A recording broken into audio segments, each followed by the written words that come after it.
Hey everybody, Zuki here. I'm about to get started on finishing the base 5.0 story for Shadowbringers. Alright, so the quest that we're on right now is the Unbroken thread.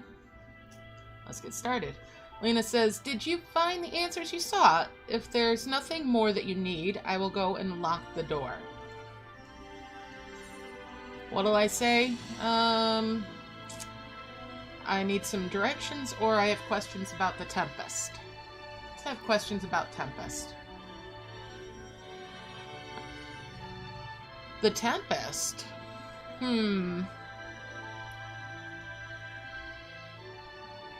That is the name given to the seas by which Kalusia is bound.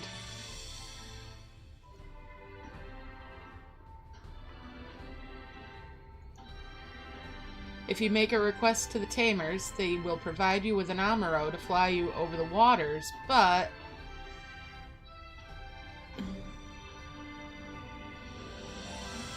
Lena says, "Do you mean to leave right this moment, alone?" Lena says, "I am not sure that, nay, I will not seek to stop you. Go with the blessings of the shadow, and I shall await your safe return." Alright.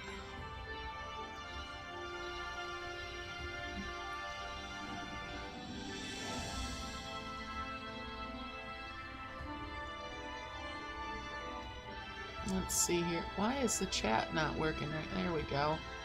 Okay, there we are. So, yeah, we're gonna go to the Amaro trainer and catch a left.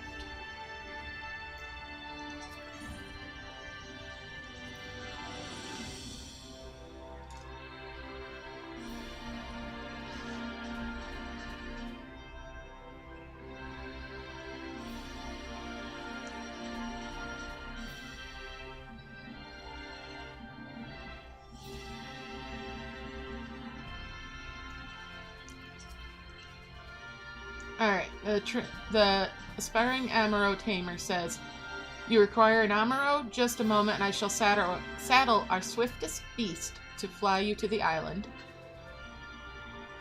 The trainer says, "The open water? To the depths of the Tempest? Our Amaro can swim, yes, but to reach the ocean floor..."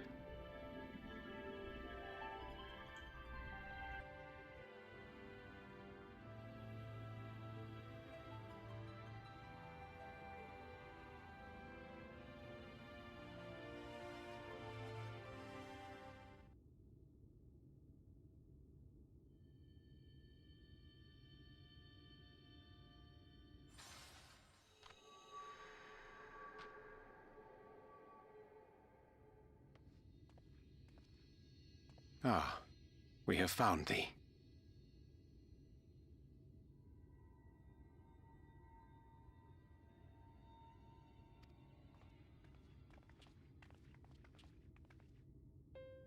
Word reached us of thy recovery, and thus did we gather with all haste. Ah. By thy looks I gather thou hast gleaned that which I came to tell thee. Urianger has shared everything with us. The Exarch's true identity and purpose.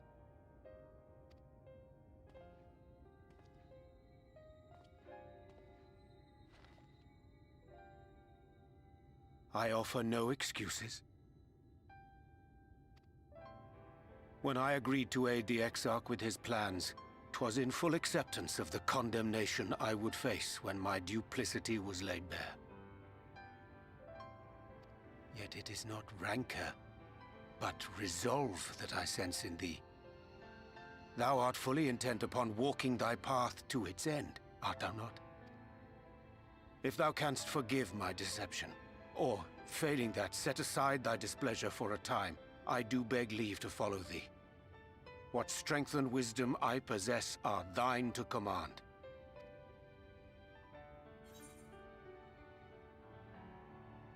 Alright, so what shall I say to him? I forgive you, let's go. I am a danger to those around me, or no more lies. I was never mad at him to begin with. so I forgive him.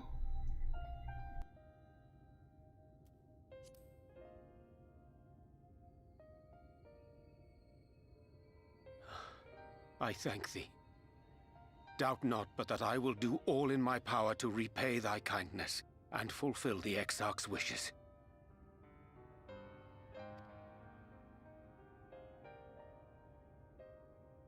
I'm sorry, but I don't think this is a good idea.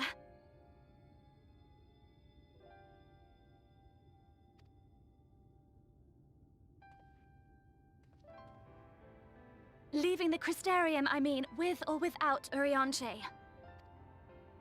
What I did for you won't last forever. There's no telling when the light will break free again. Please, you must stay here, at least for a little while longer. We will find a way to cure this, I promise you. How can you make promises? We don't even know where to start. Alisaie, please. You know Reen was only trying to help. Of course I know! I know only too well! But making promises you have no way of keeping is not a kindness. It's a lie. Plain and simple. We've all searched high and low for an answer, and every one of us came back empty-handed. I am not about to stand in her way now. Not after failing her in her hour of need. No, the least we can do is...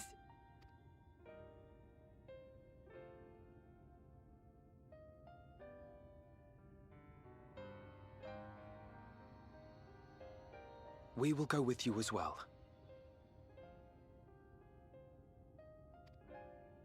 There is naught to be gained by standing still.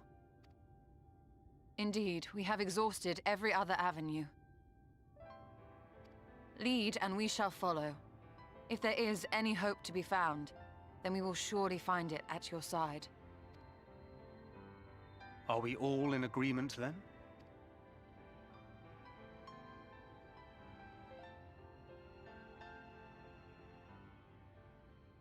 Is there aught we can do to help?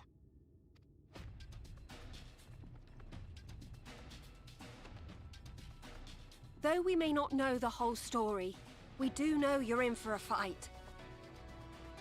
And while the Exarch's away, it falls to the rest of us to see the Warrior of Darkness is given a proper send-off. You told them? No. Well, not in so many words. Aye, we didn't need it spelled out for us. When the night sky appeared over whichever place you went to, it was harder not to put two and two together. From the moment I heard that you and the Exarch shared the homeland, I had my suspicions. Long had he been waiting for a certain someone to arrive. And I... Exactly. When he went out to meet you, 'twas clear it was no ordinary visitor. That spring in his step spoke volumes. I could feel his excitement. Me too! That's right! Here, here!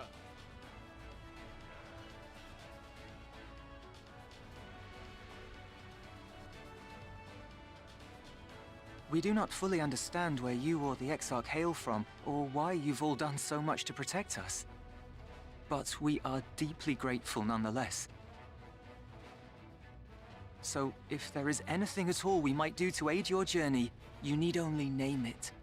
What would you have of us?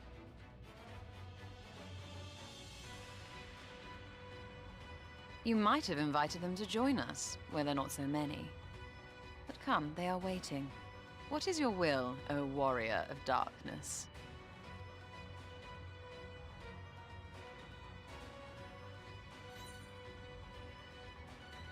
Alright, what am I going to say to him? Defend the Crystarium until we return? Leave it to us. We'll see the Exarch home safe and sound, or hope for the best but prepare for the worst. I'm going to go with the first one. Defend the Crystarium until we return.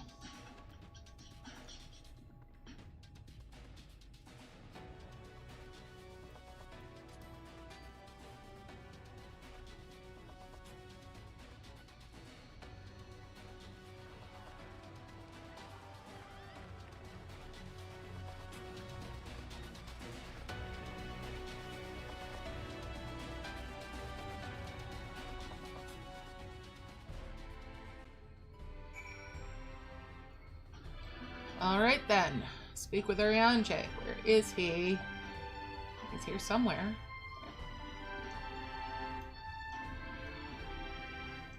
There he is. He just needed to load in. What in the world is that guy wearing? Never mind. I don't want to know. Alright, Urianger says, Thou didst plan to commandeer an Amaro for thy journey to the open sea. I fear the following dive down unto emet-selch's underwater abode would drain even thy legendary stamina. Thus, during thy convalescence, we considered the most efficacious method for reaching the depths of the Tempest, and I believe we have arrived at an elegant solution. Yet, ere we discuss this step, I suggest thou dost conclude such pressing business as remains to thee in the Crystarian. Once the sea closeth above our heads, we are unlikely to surface again until our grand deed is done. Alright. Yeah, I already did that sort of thing.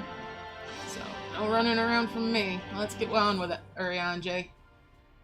Urianger is patiently awaiting word that you're ready to depart. Well, let's go, buddy. He says, Thine affairs are in order, then I shall unfold to thee my proposal. Our destination is the ocean floor, yet our goal is not simply to arrive there. Nay, we must needs have the means to breathe and fight freely. Thus would I petition the aid of one of the Fae, a being with whom I have yet to meet face to face. Rather than waste words on explanation, I bid thee follow me unto the hamlet of Sullen, which lieth to the south and west. All will become abundantly clear, I promise thee.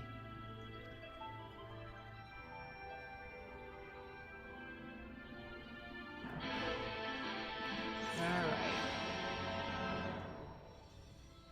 Sullen is over there. Okay, let's go out the front gate then. Where's that? There's the Aether Shard.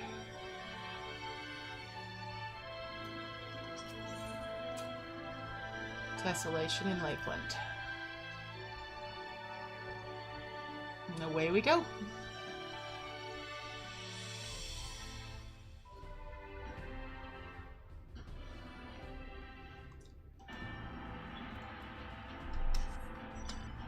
Still can't fly here, but that's okay.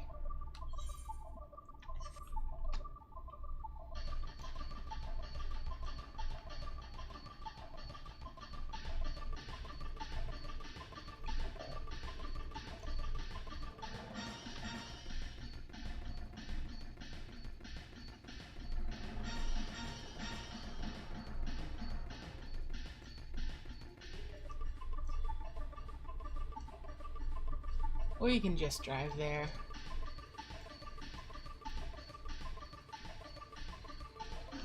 Not going to Amarang, we're going this way.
There we go. There he is.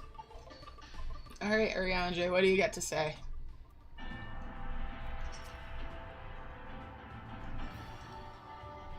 Urianger says, There, to the west, canst thou discern the hump of an isle rising above the water?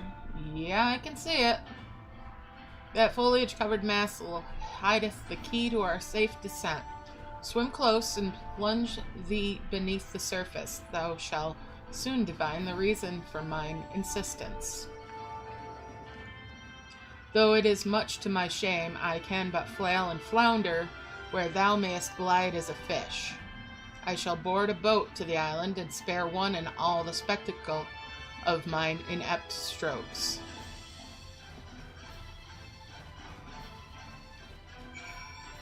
Alright, so we're swimming out to that island.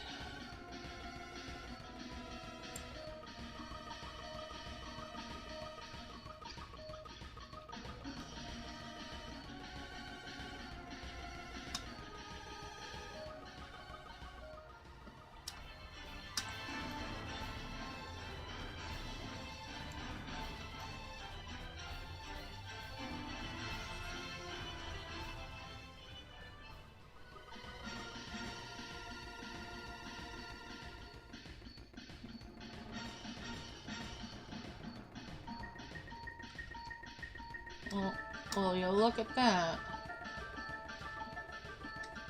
There's the first suspect rock formation.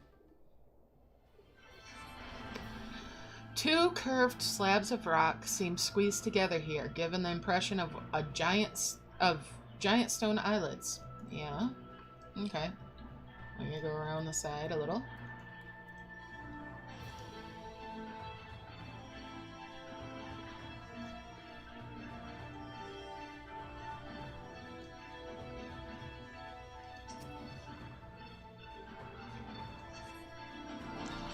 And here.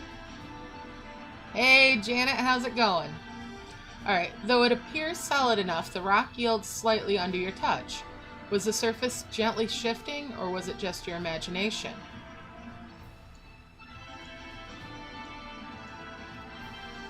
Alright, now I gotta talk to Ariange again. Let's see.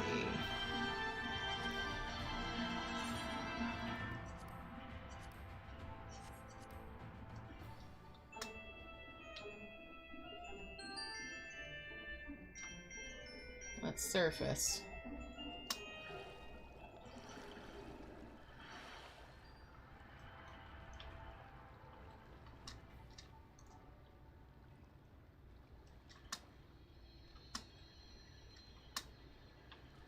There's Alphino.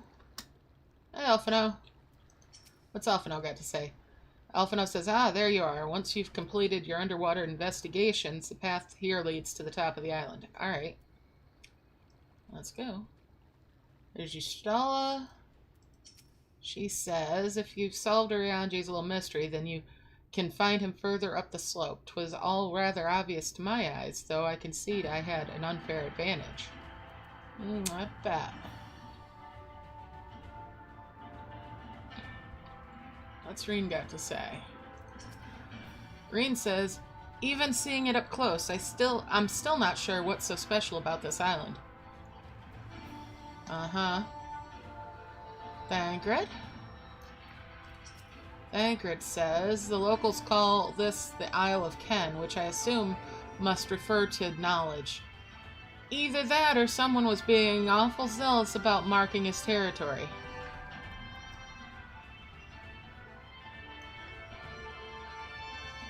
Alright, Ariange, what do you got to say to me? Ariange says, well, what hast thou discerned? What'll I say? I've discerned that it's an ordinary island. It reminds me of a certain primal, or it's just like the big one. Yes, yes. I'm gonna say it's just like the big one. Yes, yes. Ariange says, ha!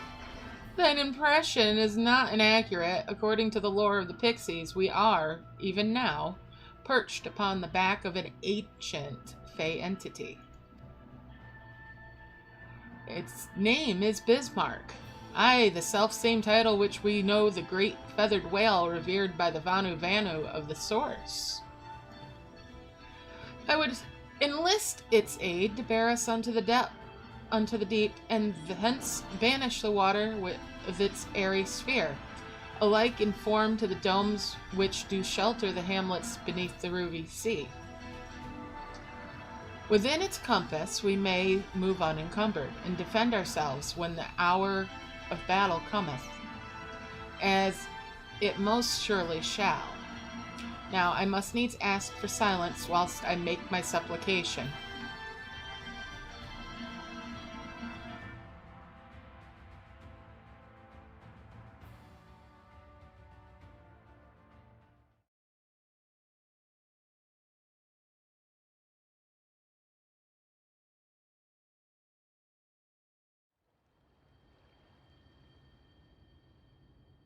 Yeah, it does look a little bit like that zone, and it was Bismarck of the source that we took care of.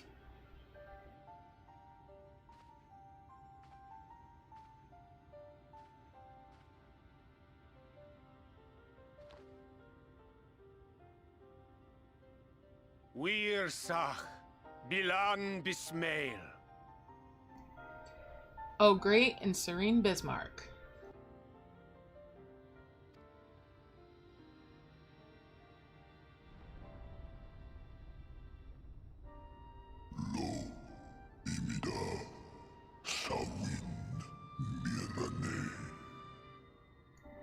Long has it been since my name was called.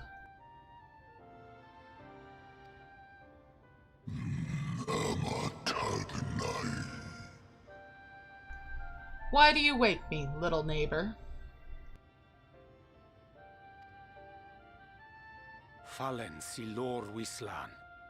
Ada si alinal. To the bottom of the western sea we go. Pray lend us your back and your breath.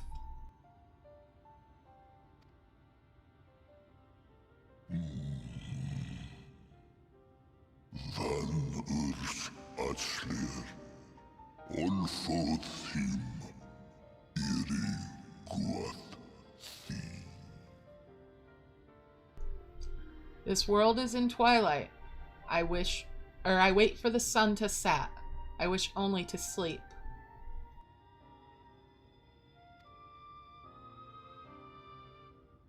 Oh dear. I don't need to speak Fae to know that didn't go well.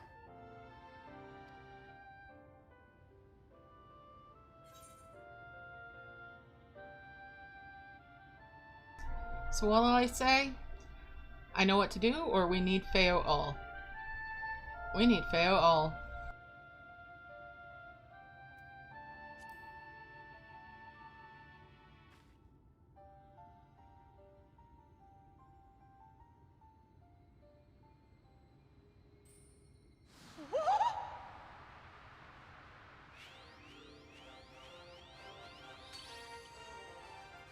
Oh, my snee yak! You've learned to call me at last! And where do you go? On a trip? A journey? I knew you wouldn't give up without a fight. Oh, my precious mortal, I shall help you in any way I can.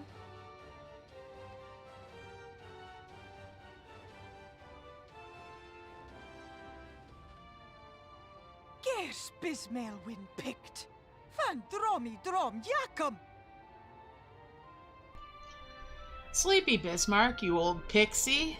These are my precious, precious saplings. Van read rithye. Let their wish be thy king's command.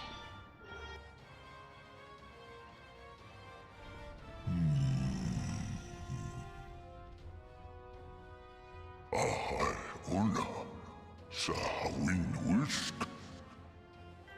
What a rare thing to awaken to.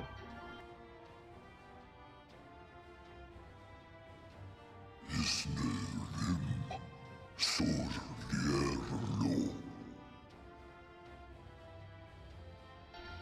My beautiful king, if it be thy wish, then so shall it be done.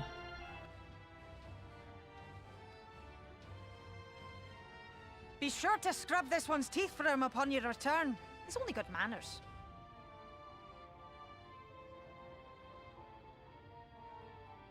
It will be done, Your Majesty.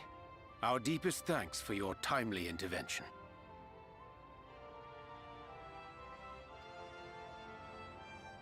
An agreement is reached and your departure is at hand. You wingless ones best hold on tight. May the blessings of the Fae keep you safe, Inba.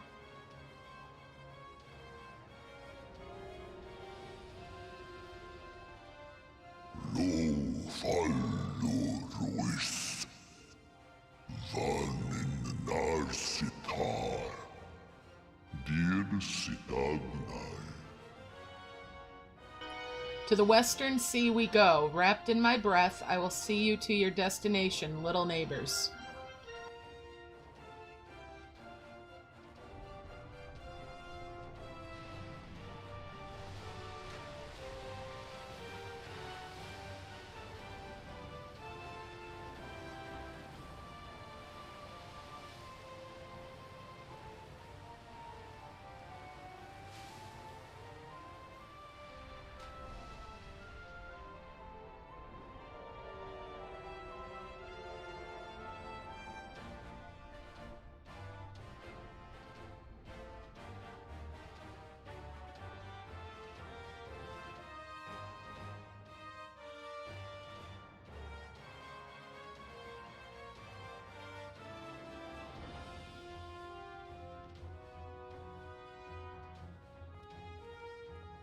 And just like that, it's all gone back to the way it was. What was you expecting? 100 years of honey and rainbows? Seeing them Yulmore types wake up and smell the ashes was miracle enough for me. Yep, that's a flying whale. Ah, but the magic in the air when that ladder started moving. And when that great hulking Talos rose up. Gods. I could live 1,000 years and never behold anything so amazing.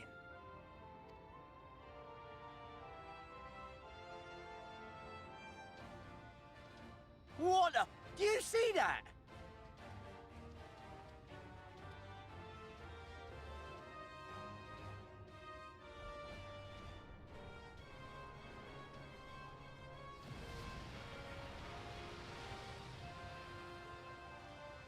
What a monster! Where did it even come from?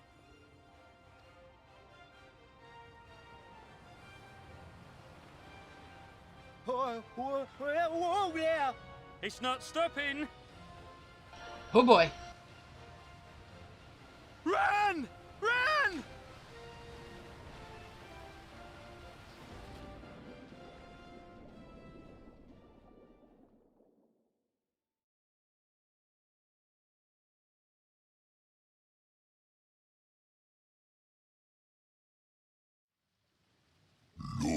Valana alla. Tilden sito. I've fulfilled my duty. I return now to the lake. Iri halsi.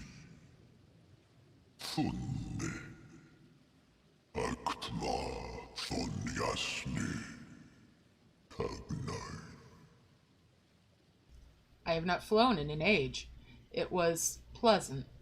May your journey be a safe one, little neighbors.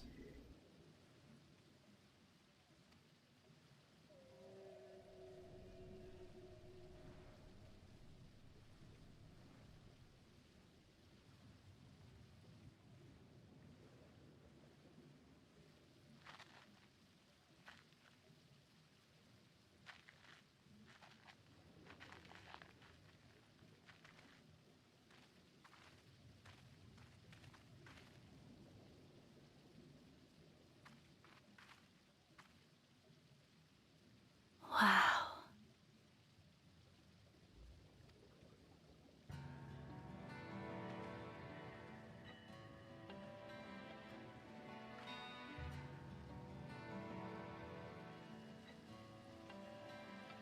The breath of Bismarck. See how it swells to form a dome beneath the waves? The waters recede. The tempest's floor is laid bare. In defiance of the blinding sky, this place holds fast to its gloom. the last refuge of he who denies the light with every fiber of his being.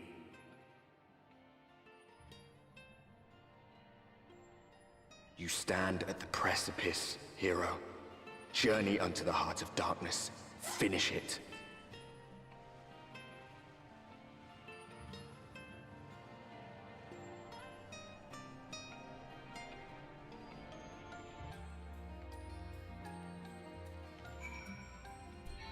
You thought that last area was beautiful.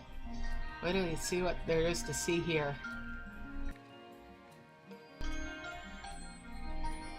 Alright, so what does Arianje have to say? Arianje, ha ha, go.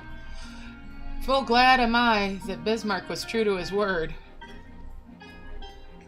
We are arrived in the Tempest, safe and dry. 'Tis here that we shall find the lair of emet-selch, and, I believe, the imprisoned Exarch as well. For an Ascian alone, it is, of course, a trifling matter to flee unto the rift. Yet I suspect such travel is nigh impossible with a mortal in one's custody. Nay, he would not soon risk his prize when the Exarch's very body serveth as the key to the Crystal Tower and its powers of temporal transportation. Thus am I all but certain that this underwater realm harboreth our friend and enemy both. We have but to find them.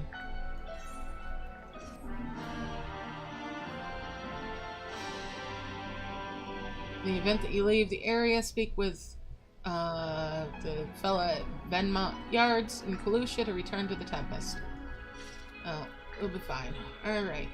Thancred, what do you got to tell me? Alright, Thancred. Thancred casts his gaze across the waterless expanse before you, and he says, now as for where we should be looking, I rather doubt emet-selch will be sitting around out in the open. I propose we follow the slope down towards the deeper trenches and keep an eye out for rock formations large enough to house a stronghold. Let's be off then, but watch your footing. The ground is still wet and like to be slippery.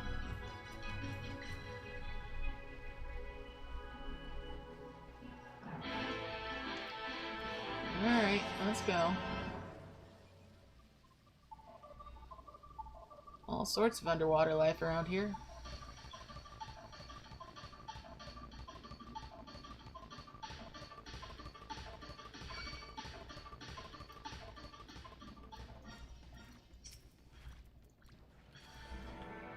Oops, wrong button.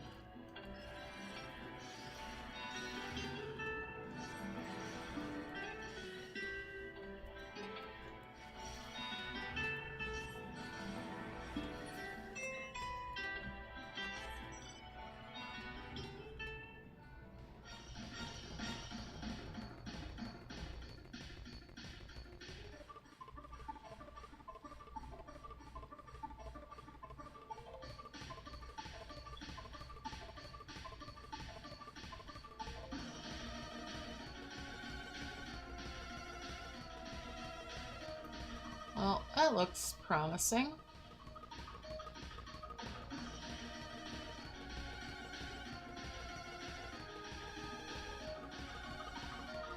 Ondo Youth. Okay. Isn't he a beauty?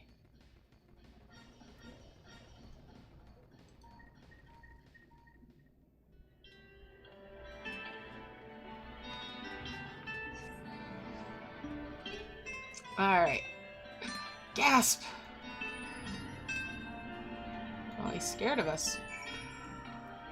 Well, let's give chase. Let's follow him in here.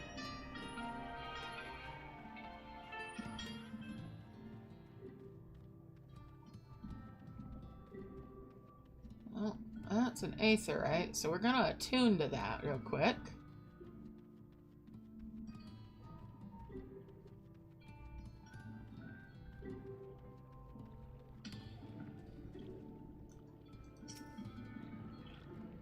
Now we can easily get back here.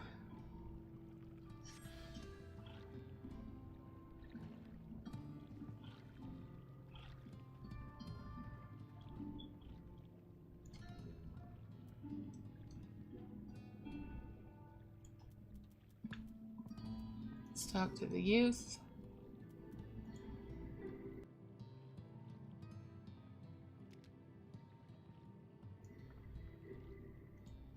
The finless ones, they followed me. Why have you come? Was it you who took away our water?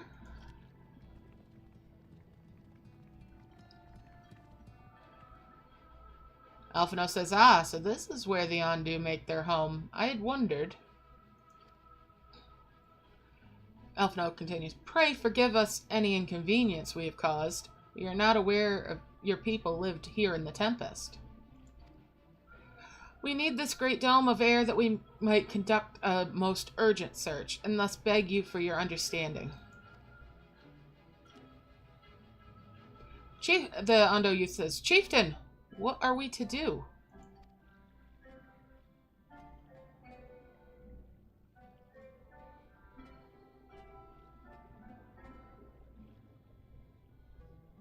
Tolsh Ath. Are you emissaries of the Ancient Ones?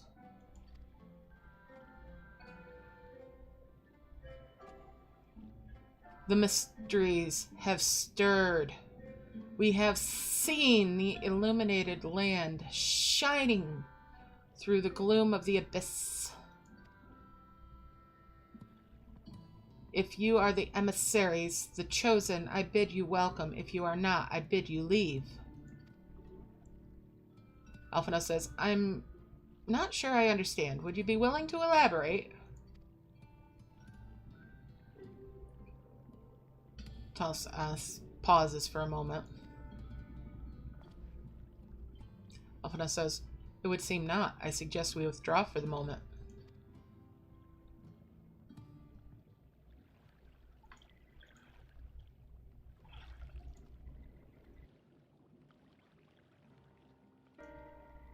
Tancred says, so what's the plan? Given your condition, I'm reluctant to suggest lingering here. That said, our presently meandering search would proceed far more swiftly if we could call upon the Undo's local knowledge. Reen says, yes, I'd like to know more about this illuminated land the chieftain spoke of. Could it be emet-selch's stronghold, do you suppose? Perhaps he lit the lanterns upon his return? Alphino says, we cannot dismiss the possibility, but if these Ondu refuse to speak with us... Do you remember my first scheme upon entering Mulmore? How I planned to ingratiate myself by offering lucrative trading opportunities with the Ondu? The individual I dealt with was reticent in manner and curious in custom, but we were able to reach an agreement nonetheless. I believe that with the right approach, we can build a similar relationship here. Tancred says, what kind of approach did you have in mind? That chieftain fellow didn't leave us many options. Urianger says, if we are to tread the swiftest course, then we must needs locate its beginning. 'Tis plain our all too dramatic arrival has thrown this settlement into confusion. Urianger says, were we to solve such problems as we have caused, and assure our hosts thereby that our purpose here is not inimical to them, they may yet prove amiable to reason. Tancred says, I smell chores. But very well, if it can be done quickly. Alisei says, what do you think?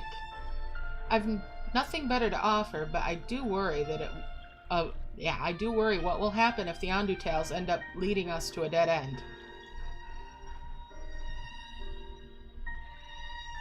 Y'shtola says, I cannot say for certain, but I sense this tribe has a deeper connection to the Yassians than first meets the eye.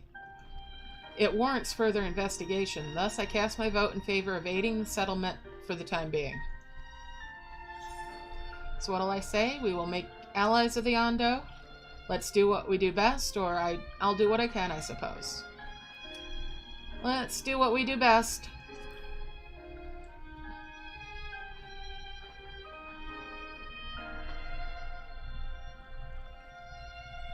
Alphinaud says, then it's settled. Y'shtola, pray proceed with your investigations. The rest of us see about fostering some goodwill.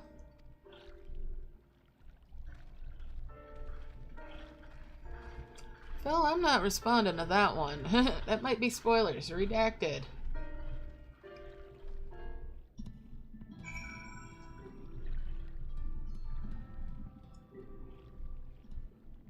Alright, let's go talk to Alpha now. Alfie, what do you got to say? Alpha now says, you won't believe who I just bumped into. That guy? This is Posh Own, the very fellow I did business with prior to our ill-fated stay in Mulmore. Posh Own says, I waited, and you did not come. Then Miss Dell came, but his visits did not continue. Alphinaud says, I am truly sorry, Posh Own. Things did not proceed as planned. Is there aught we can do for you by way of an apology?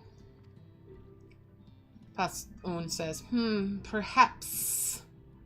Where the dry return, a cavern to the north, is home to giant crabs. We do not fear the crab, for we are swifter swimmers.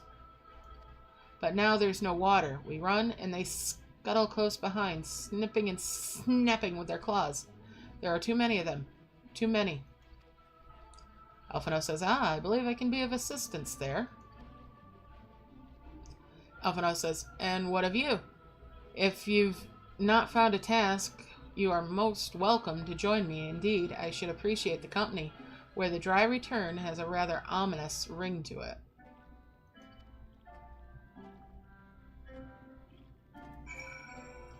Alright, let's go. Alphinaud started something. He found a task for us, alright. Let's see where we're going. We'll go up this way.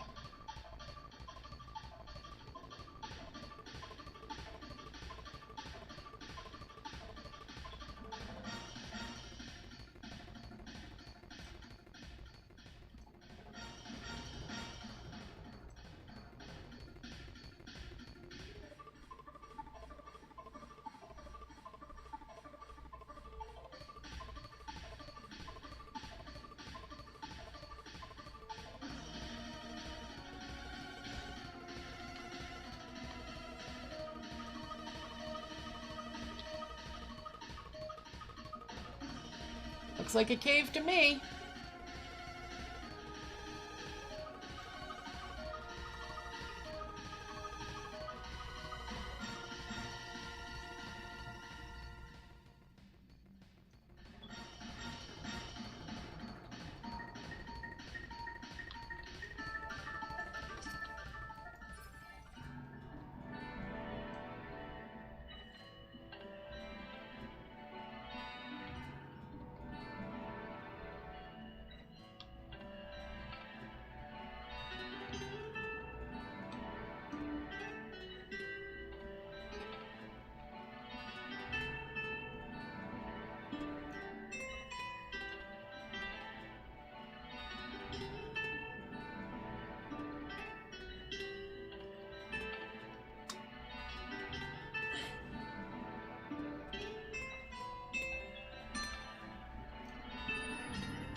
So, job is to defeat 3 of these crabs. The third one to pop up.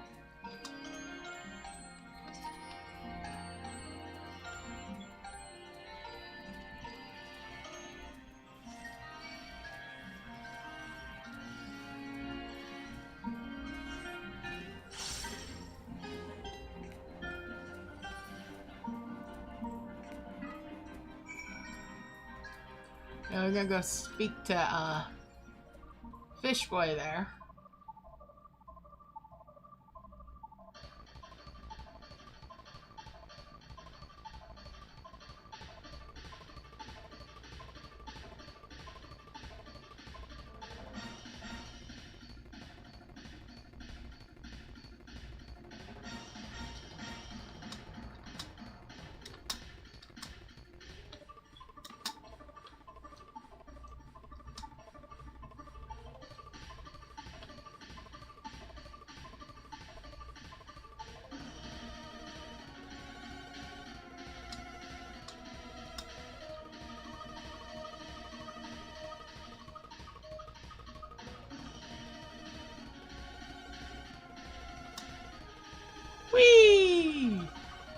There we go.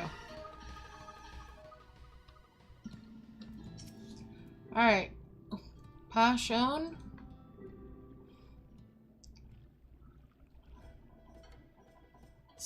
Pashon says you could crack their shells?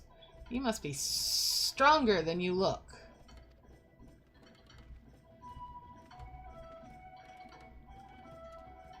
Alphino says, I see you've reached your quota first again. I shall never be your equal in such tasks. Alphino says, still, I would say we have reduced the local crab population to a far less threatening number. Pashun says, my thanks to you both. You must have a reward. Alphino says, nay, Pashun, this was to be a part of my apology to you, remember? Besides which, the lack of water is our doing, for which we must also make amends. Might I convince you to tell us something about your village instead? I would very much like to learn more of you and your people. Pashun says, very well. Before the flood came, it is said that our ancestral home was found in the seas to the south. It was utterly destroyed by the light. Only those who were out hunting survived. They swam aimless and lost until they spied buildings here on the ocean floor. Strange buildings they were, and long had they stood under the water, yet somehow they have been spared the scars of time and current. These structures provided shelter for my people, protection from the tempest's turbulent waters and the predators which hunted within them. Their very existence seemed a miracle. The first settlers pondered their good fortune. It was clear that the race who had built such wonders had guided their course, and from this did they discern the truth.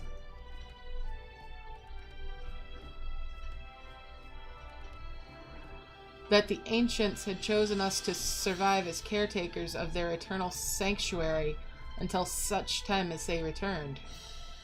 Thus, if it is judged that your coming and this great vanishing of water was by the ancients' design, you will find warm welcome here. Alphino says, a truly astonishing history, yet I cannot help but wonder, how will the significance or otherwise of our arrival be decided? Pashun says, the ancients have blessed us with protection and prosperity. If your presence serves to bring us the same, there will be no doubt in the matter.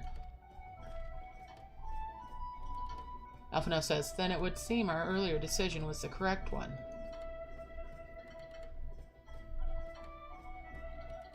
Alphino says, we thank you for the lesson, Pashun, and will continue to do all we can to assist your people. Should you desire our help with any other trouble, pray do not hesitate to ask. Alphino says, we should return to the task at hand, only do try not to overexert yourself, my friend. The risk far outweighs the gain. Alright. That task completed.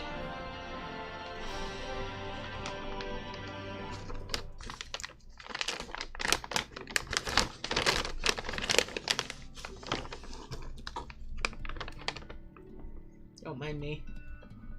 Just nibbling something.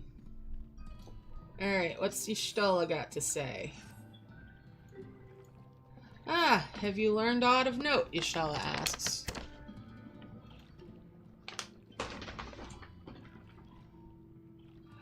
Y'shtola says, fascinating, and precisely the sort of information I was hoping to hear.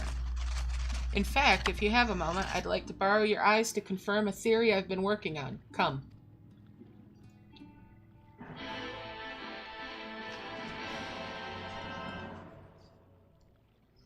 Alright. What's Y'shtola gonna show us? She's over this way?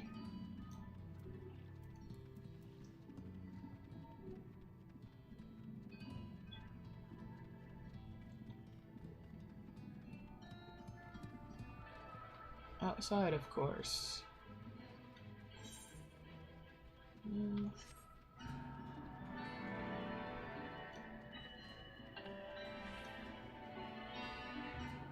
Quite a ways outside.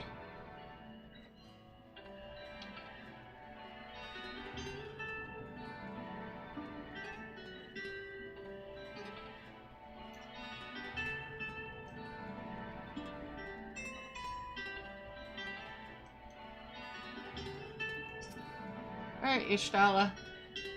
Ishtala says, now there are 2 tasks I would have you perform. The first requires you to inspect the buildings which surround the Ondu settlement and note their most distinctive characteristics.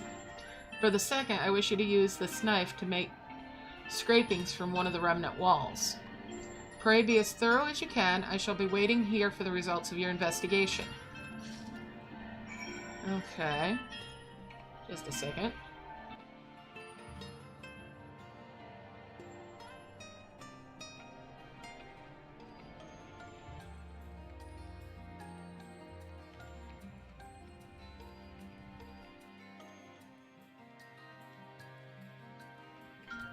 Okay, let's see. Alright, so the first thing is over this way. Survey point.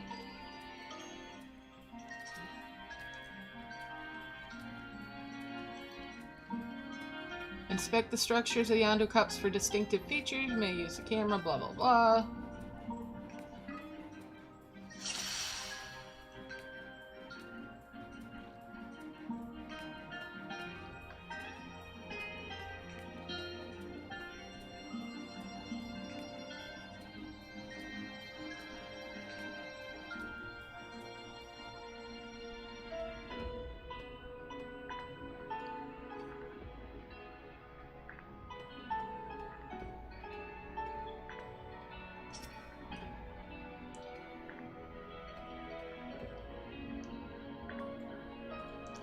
The tall, slender tower features many elaborate windows, the likes of which you've seen nowhere else. Pretty window.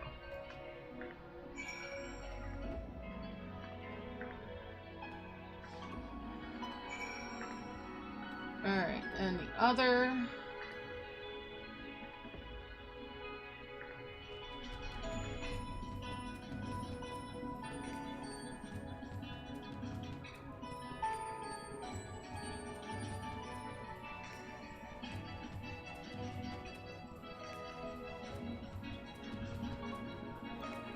the remnant wall.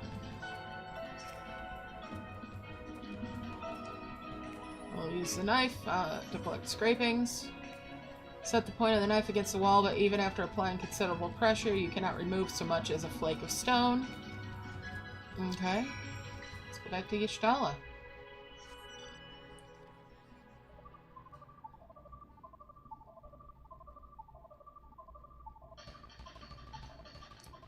Alright, Y'Shtala.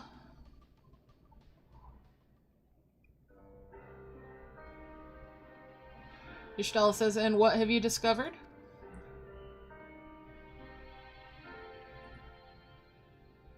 Y'Shtala says, yes, I would agree that the windows are most distinctive. 'Twould seem the structures appear the same to both your sight and mine.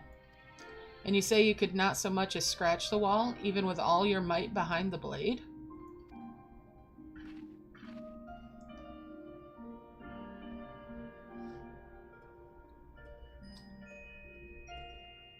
Everywhere I turn in this place, my gaze is drawn by peculiar materials for which I do not have a name. The buildings I had you investigate are prime examples.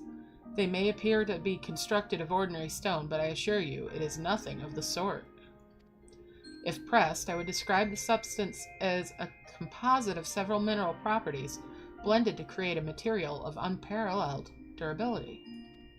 Even the Ronkan Empire, once the greatest power in Novarum, produced nothing which compares to this level of perfection.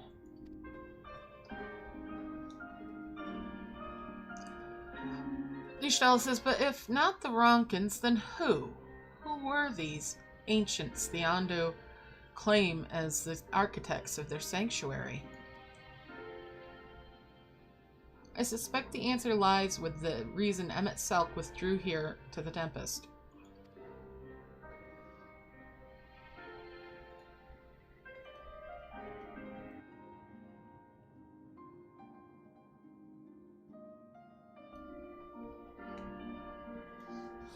He may simply have wished to retreat somewhere where mere mortals would struggle to reach, but there are so many such remote locations. Why here specifically?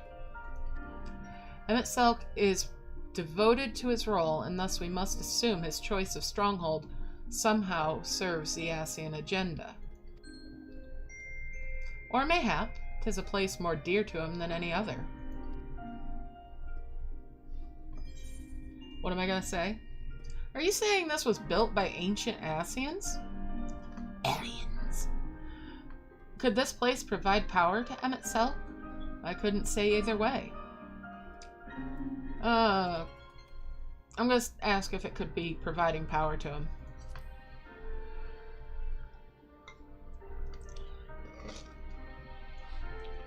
Y'shtola says, that was my first thought as well. Yet no matter how superior the materials, a ruin is just a ruin. 'Tis not that would decide a battle's outcome.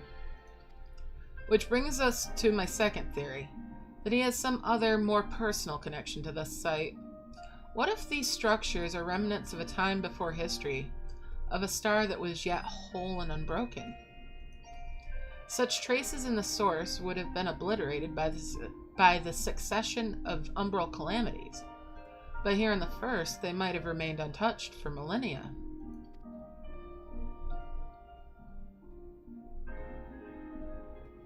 Y'shtola says, a copy of the mural in the Katana Raval.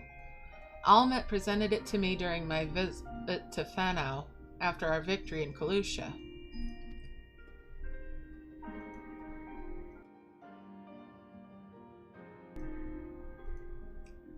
Here in the first scene, by Emet-selch's own words, it depicts a city of aeons past and the disaster which befell it. The design is much simplified, of course, but do you see the similarities between its towers and those you have just inspected?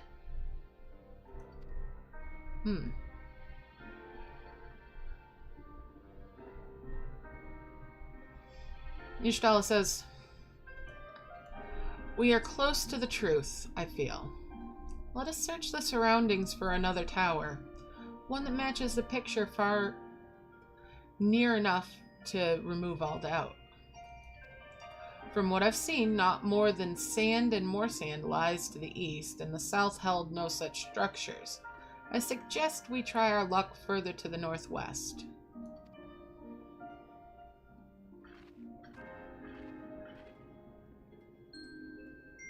Okay. Quest destination is not displayed on the map. You must search for a structure that resembles the buildings of the mural, then inspect it from the survey point. The survey point will be found nearby in a location which allows a full view of the structure. Alright. Let's go hunting. Northwest, huh?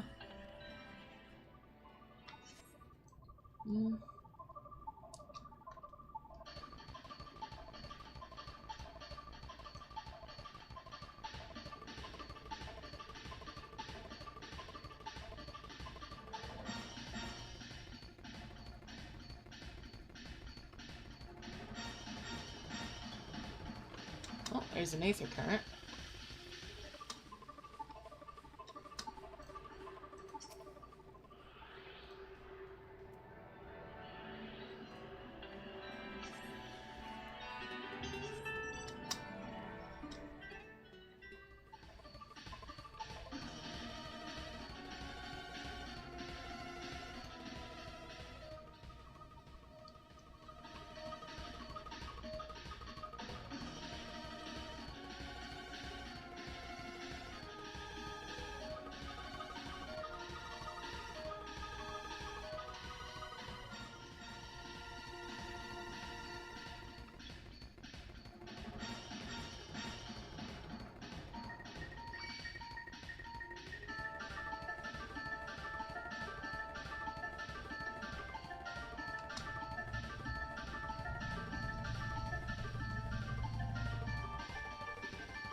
Alright, let's check this out.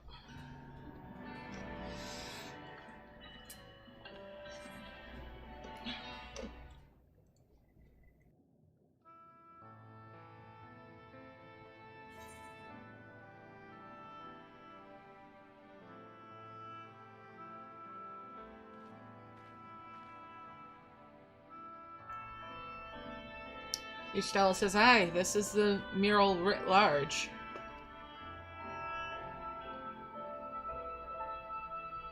Though I cannot guess as to its purpose, it must have been an imposing sight. How much of the tower's height lies hidden beneath the ground, I wonder? Centuries of our history have settled upon such ruins. Countless layers of dust and sediment. An entire civilization, its existence forgotten by all except for a handful of Asians. And yet it did exist.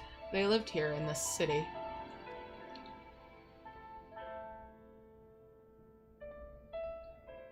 Ishtala says, "But let us focus on what we've learned thus far. The Ondu chieftain spoke of mysteries stirring, of a land illuminated. Judging by his words, he believes this phenomenon related to the ancients' return. Thus can we surmise that what the Ondu saw shining in the abyss was, in all likelihood, yet another remnant of this age-old civilization. And who else would light the lanterns, as Reen put it? Perhaps Emet-selch himself? 'Tis almost certain he is there."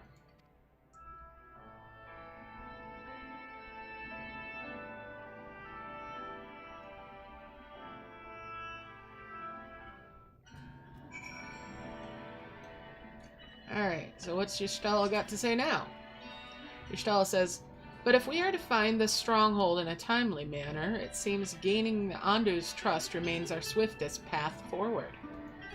I only hope our deeds are enough to win them over."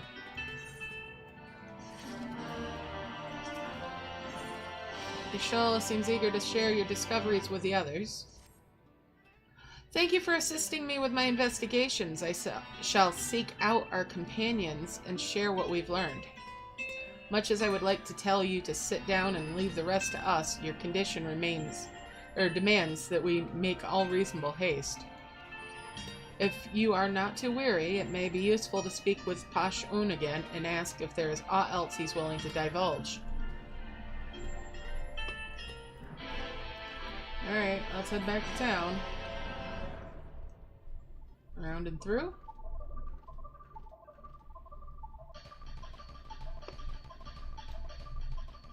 Pretty cool down in here.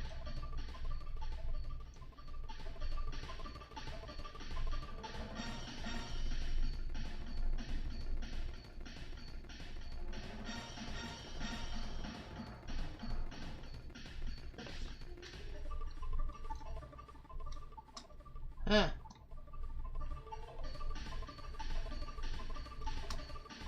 Gotta find a bridge.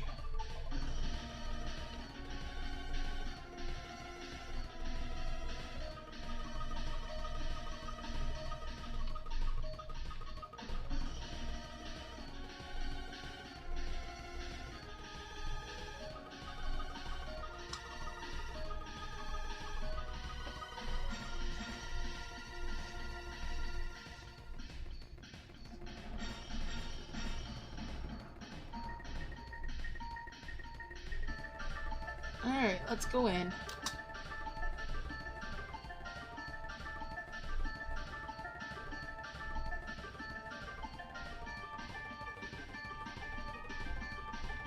Alright, there's Pash-Un.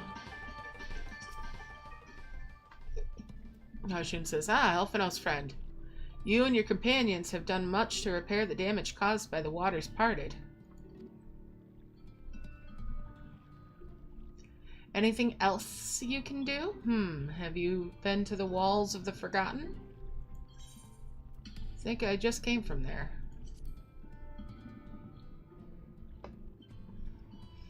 Pash-Un says, the remnants to the northwest? Yes. You visited them unbidden? Psh. Could be that your footsteps were guided by the ancients? I believe it may be so. Listen then, and I will tell you of our plans to bring light to the walls, that we might answer the shining call of the illuminated land.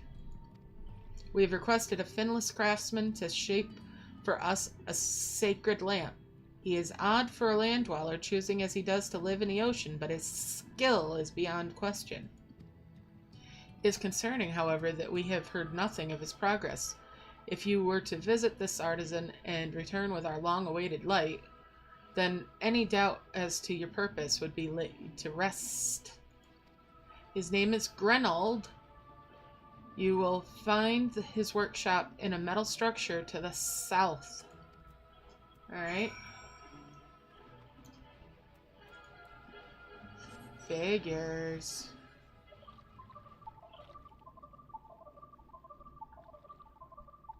Up and out we go. Striking dummies. You know, I've never really noticed those ones there before. Okay. Out we go.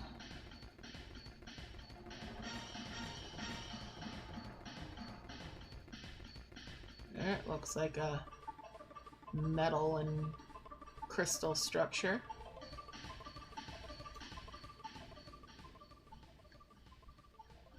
Yeah. Alright. Let's go inside. Pretty building. I always thought this was super pretty. I love these lights. These lights are so pretty. We need them in housing.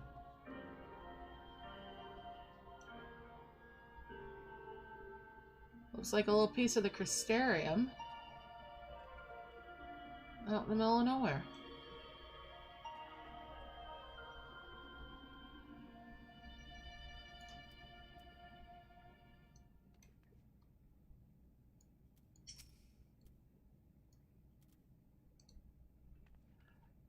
Grenold says, "Oh, that's just great, that is. Me mind's playing tricks on me now. Look, Grenold, someone's come to visit ye at the bottom of the bleeding ocean. Or might be as you're a ghost, eh? Go on, foul shade, feast yourself on me rotten soul. I've got no use for it. A craftsman what can't craft is most pointless, or more pointless than a sea slug with a Doman hammer. And that's an insult to bloody sea slugs." Grenold appears to be suffering from a crushing bout of self-doubt. Perhaps I can psych him up.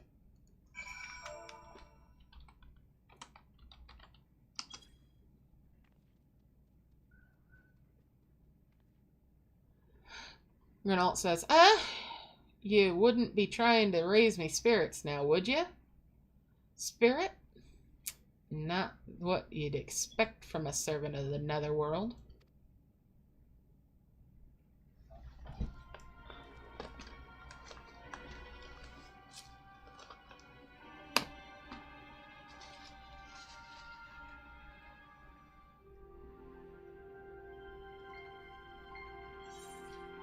So what am I gonna say? Has it really come to this, or have we met before? He's reminded me of somebody from the source, so I'm gonna say, have we met before?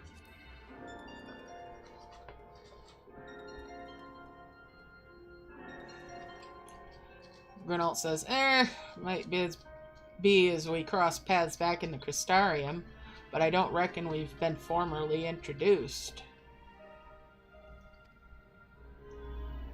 Name's Grenold, and this here's meant to be me underwater sanctuary, a place where I can give myself over to me work, far from the distraction or the outside world.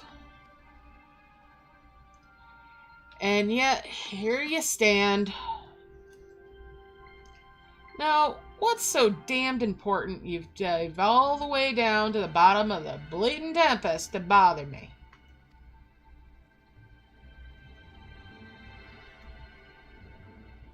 Ah, the Undo's lamp. God's curse my empty head! I've not so much as made a start.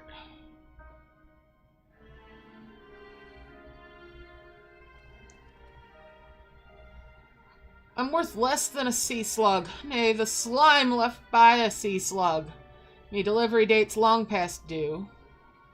My workbench is untouched, and I call myself a bleeding artisan. You've heard their beliefs, have ye? Bringing light to them ruins'll be an act of deep religious and cultural significance.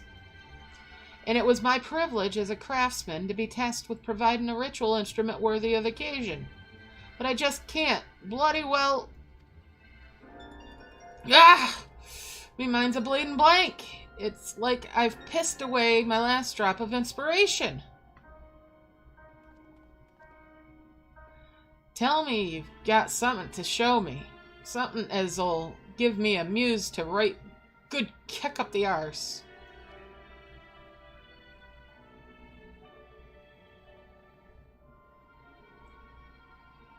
Grenalt says, the Ondu want to honor the coming of the ancients, so their answering lights got to blaze with the right kind of brightness. Like the spark of life caught in a crystal. But just being sparkly's not enough. It's got to dance with joy and sorrow and a sense of hardship endured. You know what I mean? Your thoughts turn to Nilebert and the crystal you discovered at the end of the journey. Maybe Grenalt would find inspiration in that.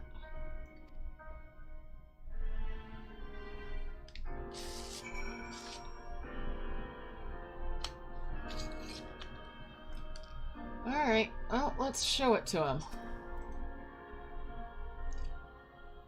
I've let the Ondo down. Aye, but more'n that, I've let myself down. Might as well go back to mending kettles. Yes, I'm going to show the crystal.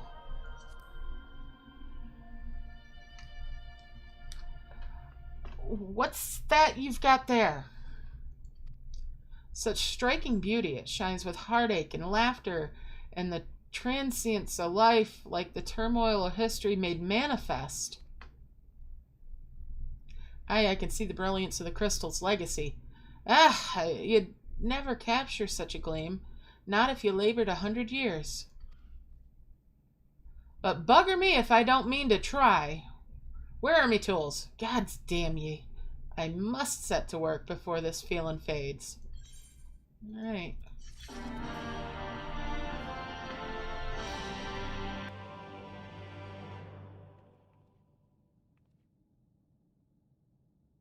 Alright, get to work, buddy. Come on.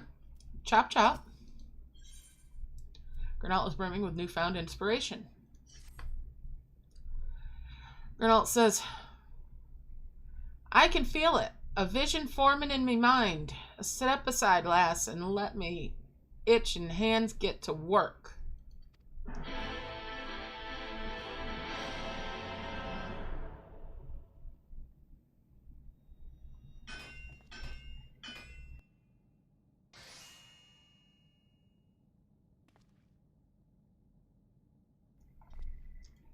And done. I've taken the wonders that Crystal showed me and channeled them into a new shape which befits the Ondu's spiritual character.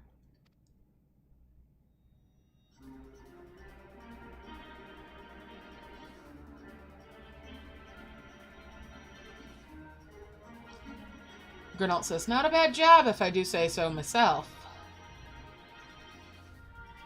And to think I was this close to hanging up my hammer and studying the craft of them ancients. I've been across the length and breadth of Novrent and gobbled up every scrap of craft and wisdom that I could find. But no matter which technique I tried, my work was just no comparison. I couldn't even figure out how they put them damn buildings together. A mystery for the ages. That's what drew me here in the first place. I built me workshop, got the forges burning, then lost me bleeding will to craft. Thank the gods for that crystal of yours, or I might never have gotten it back. I won't pry into your business, but I reckon your little miracle there has been through the kind of journey they sing songs about.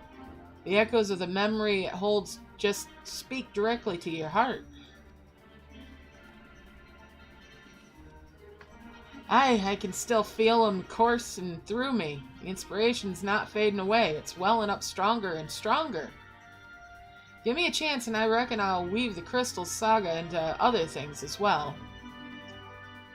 But bugger me, I'd almost forgotten the Ondu's commission. If you could drag that lamp over to Tolsht for me, I'll stay here and dream up new armaments for you to try.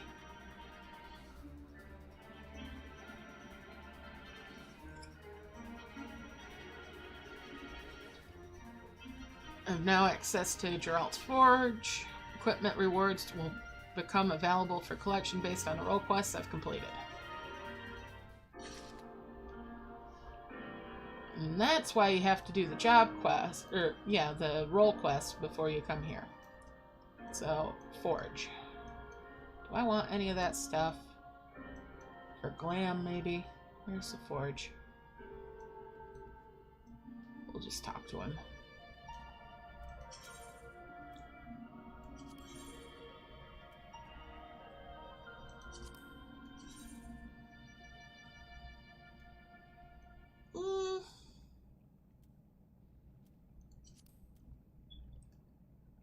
Maybe. I don't like the legs. Maybe the trod.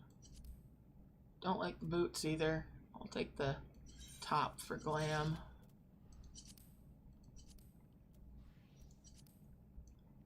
Not keen on the weapon.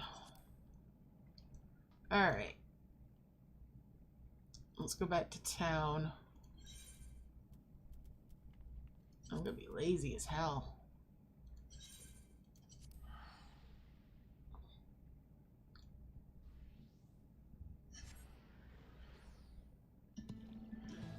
There we go. Let's go talk to the chieftain.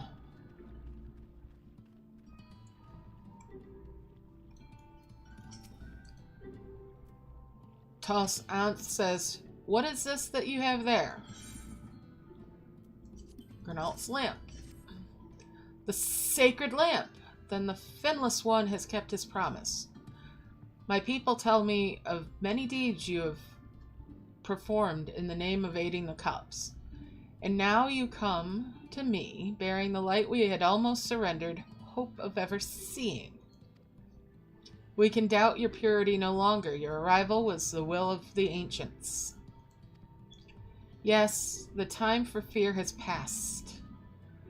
We shall take the lamp and unveil its austere illumination upon the walls of the Forgotten. Gather there with your companions, and we shall speak again once our prayers have been offered.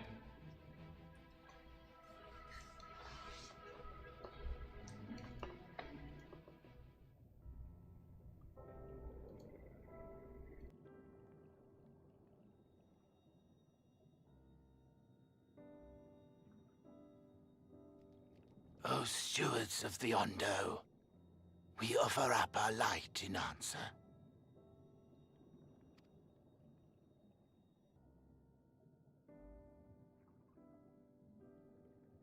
That crystal you showed the artisan. Was it... Did it belong to one of my friends?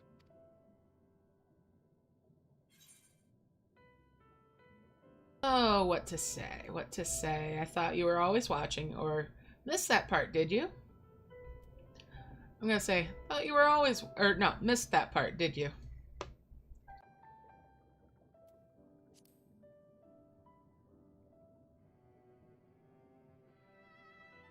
I tried to give you a measure of privacy.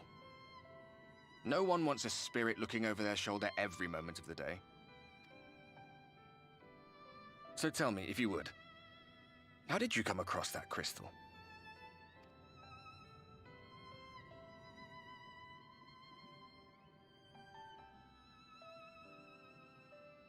It was Nilebert's then.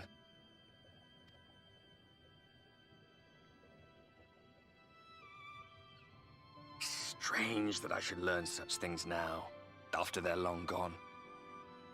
They were fine friends, every one of them. I didn't expect death to teach me so much.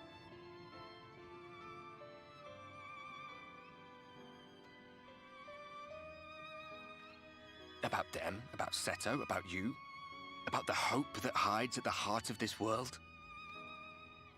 I've never been one for idle chit-chat, but if by some miracle I could see them all again, I doubt I would ever stop talking.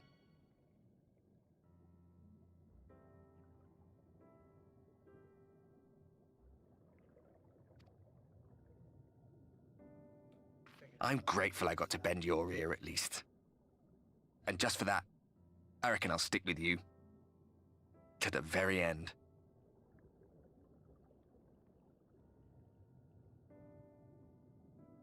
I may just need to get closer. Desk, more space, new layout. But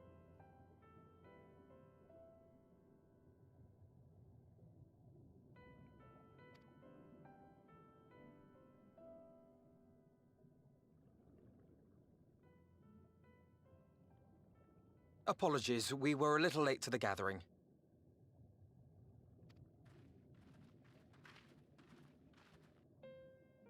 It seems we succeeded in gaining their trust. The delay wasn't exactly welcome, but at least our many hands made light work. And they seemed especially impressed with your contribution. Our hero indeed.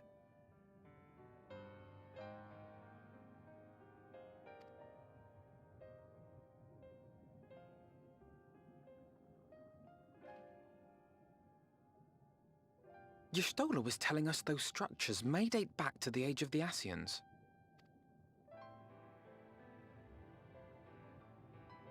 An Ascian homeland. Despite his many protestations, I never quite believed emet-selch was telling the truth.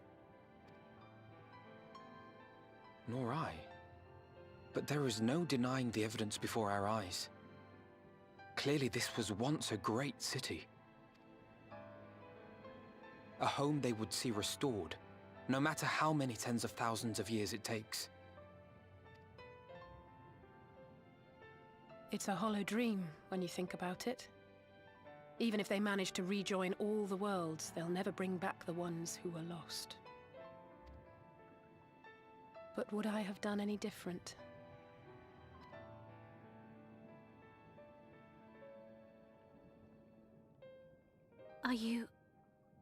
How are you feeling?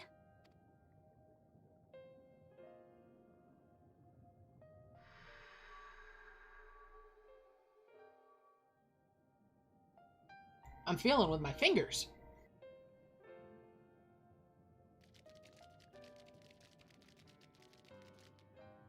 You have completed your devotions?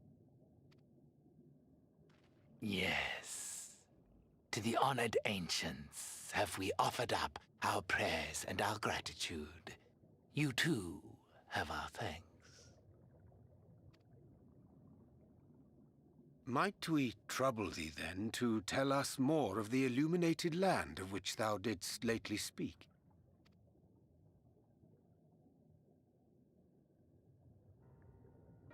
To the west of here lies a great trench.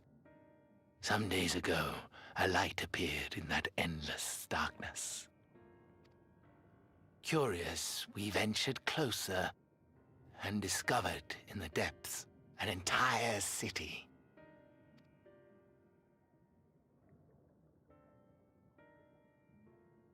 The buildings we spied were akin to our own everlasting abodes, impossibly so. We understood at once the ancients had risen. There could be no doubt. Taken with terror, we retreated to the cups, and I decreed that none should enter the trench until such time as we received a sign.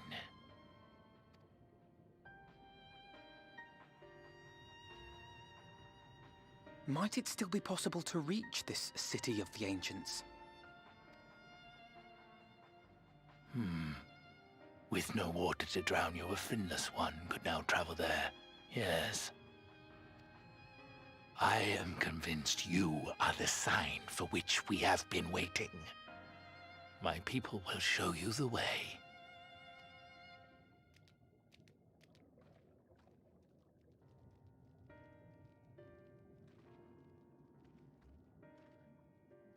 Shall we?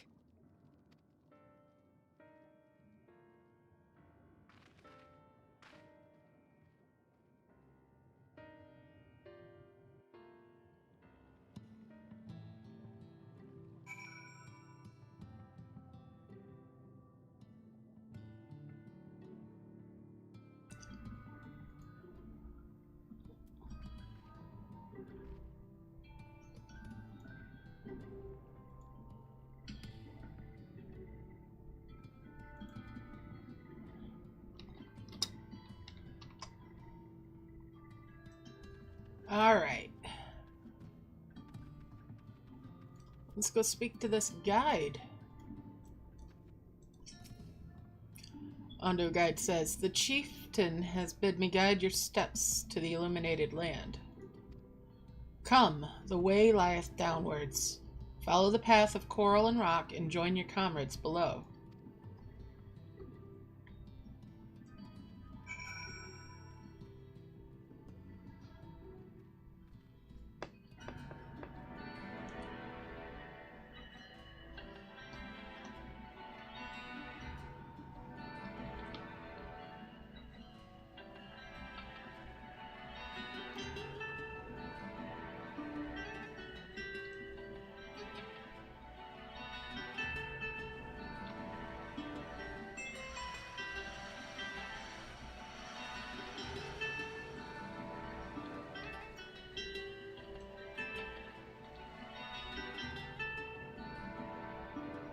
There they are.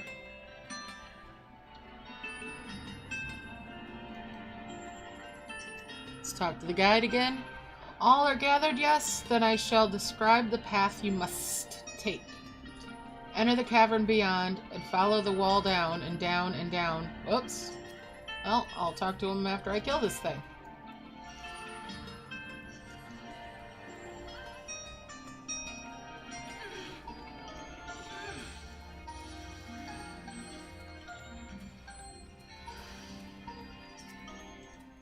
Alright. Gathered, yes. Okay, once at the bottom, find a passage to the northwest, then continue west and west and west. The way is not simple. Keep your friends within shouting distance and do not stray from into the deep. Just before the journey's end, you'll find the Caliban Gap and the barrier we placed at its mouth. This obstacle will fade should you raise a hand towards it. We have made it so. Alphino says, a most succinct explanation. We thank you for your guidance.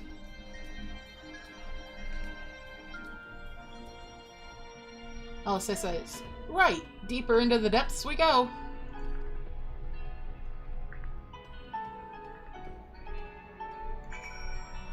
Alright, let's go get that Aether Current. Whilst we're here.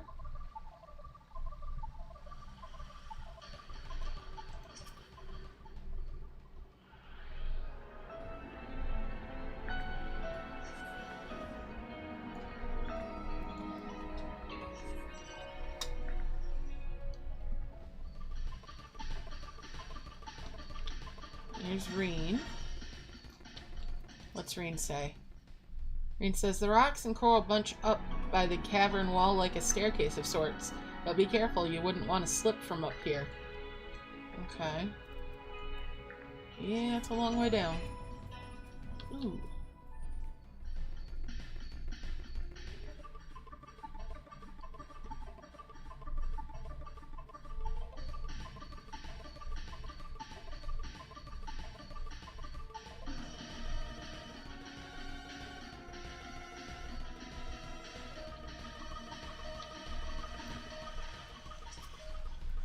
Thancred says, I'd wager these bursts of water could carry you clear to the top again.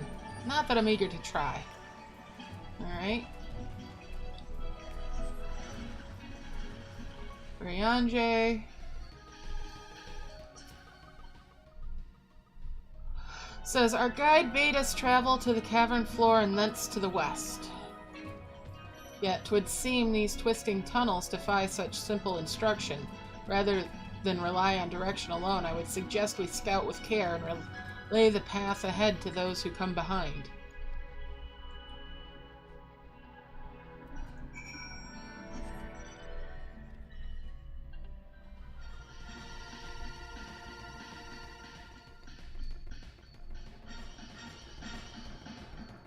Ryanje again. He says, Ystala hath forged ahead. Shall we continue our own advance? Yep.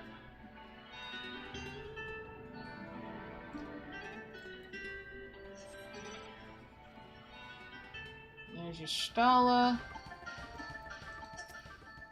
Ystala says, the rock drops off sharply here, but I should think this coral thick enough to serve as a bridge.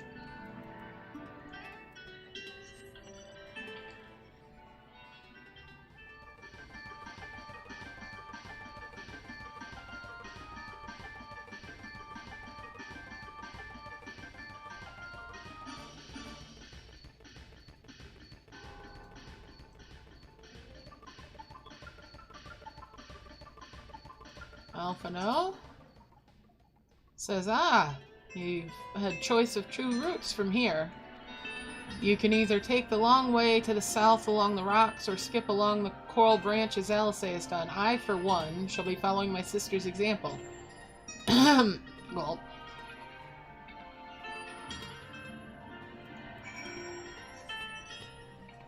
sounds like a plan. And there's an aether current.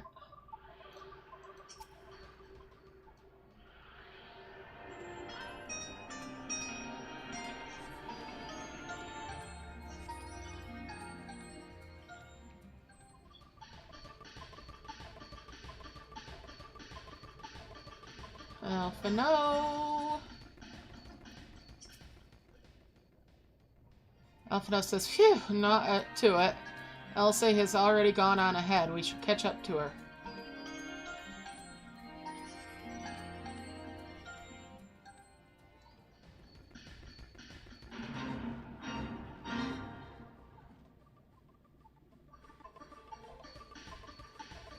There's Alice.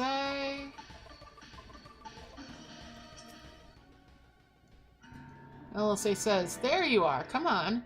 I think I've found the tunnel we're looking for.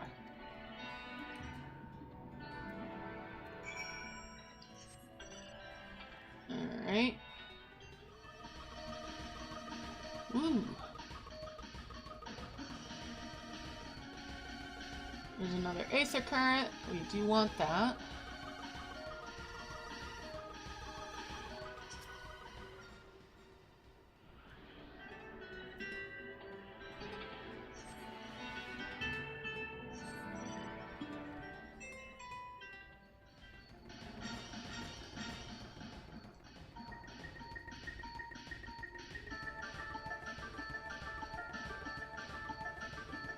That looks like the corridor that they're talking about. Alright, let's talk to Alice again.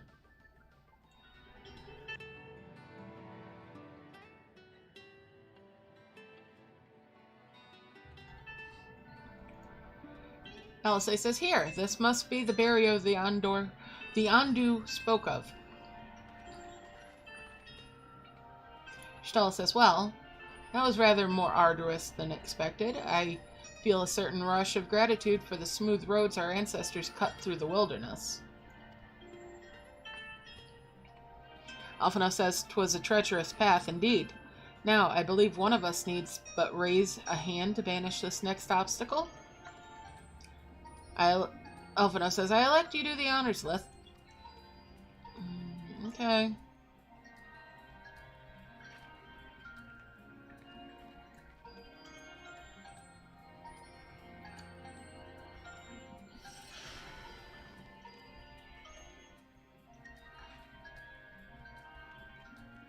Green says, gone, just like that. I suppose we should head in.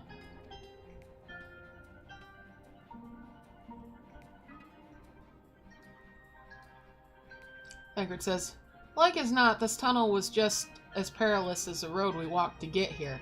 Let's all stay aware of our surroundings, shall we?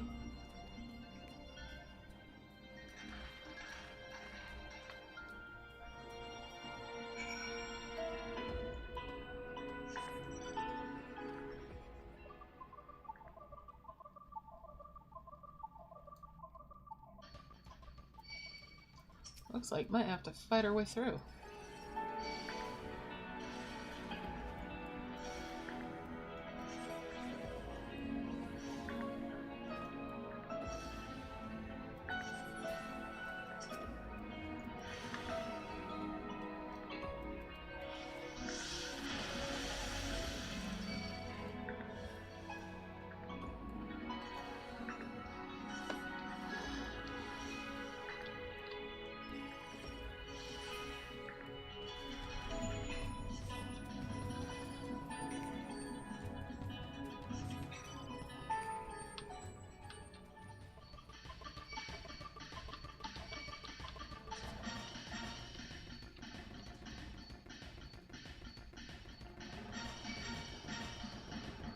We're just gonna ride on.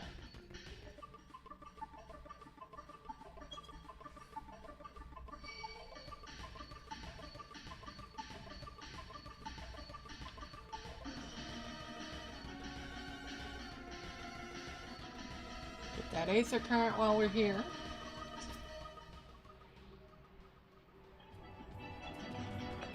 Well, let's go see what Alfie's up to over there.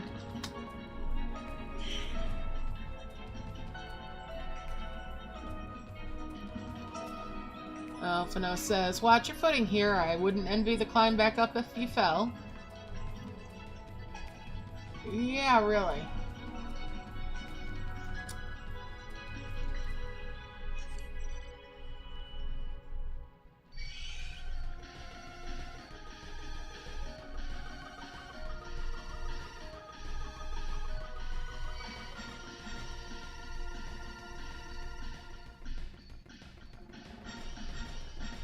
There we go.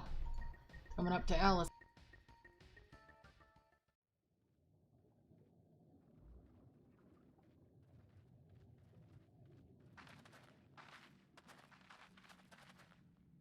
By the gods!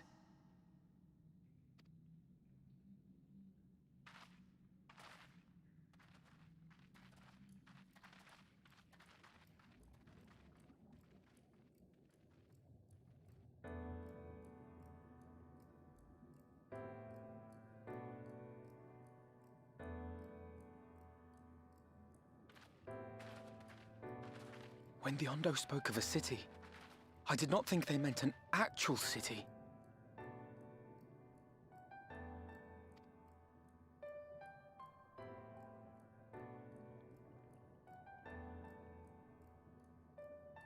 Then we are seeing the same view.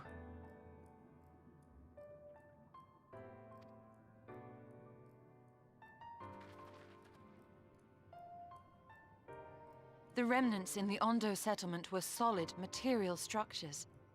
But these...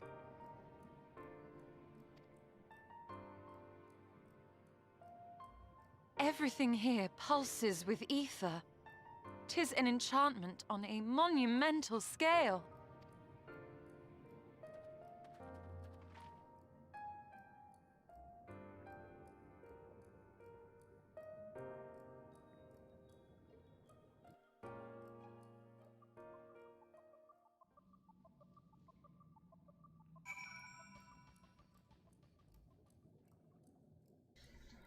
I don't know about you guys, but that is fucking beautiful.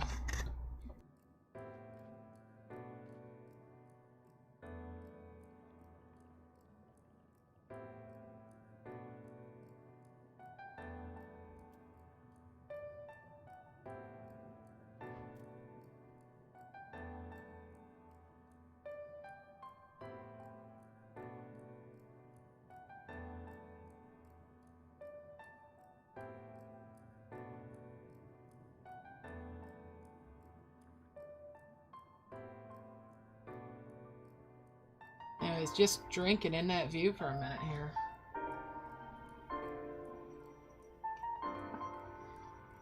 It's absolutely stupendous. Alright. Let's carry on. Alright, what's Stella got to say? She says, did you note the style of the architecture? 'Tis the same used for the remnants at the cups and the murals painted towers.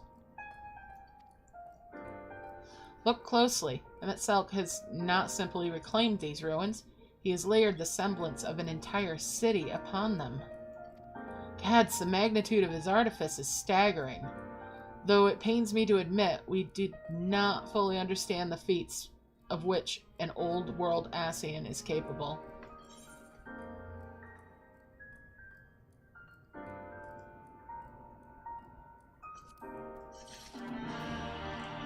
Alright, what's Alice got to say? Alice is craning her neck to look at me. Alice is steeling herself for the task ahead.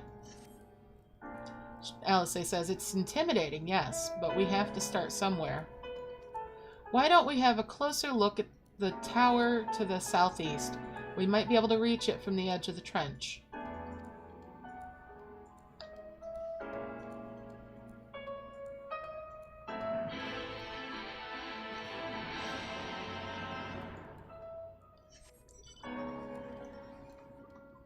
So that one.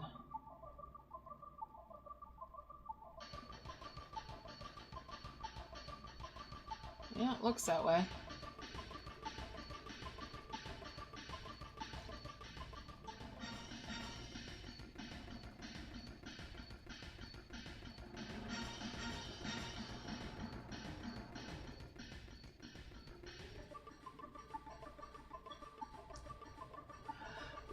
Excuse me.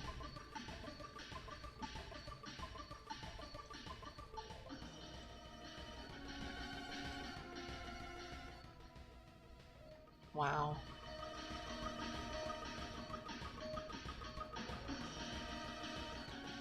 Alright, let's investigate this door.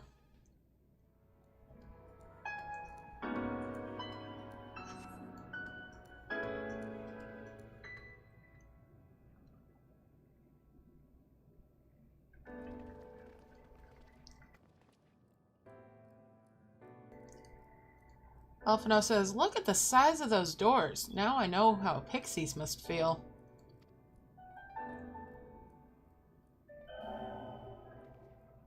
Echoing voice. Recognized. Welcome to the city of Amarat. Will you be riding the lift?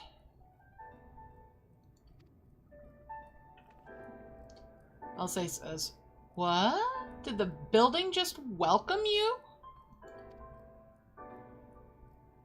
Rihanna says, mayhap it is not so passing strange. Did Emet-selch not invite her to his abode? Rihanna says, 'tis plain thy coming was expected.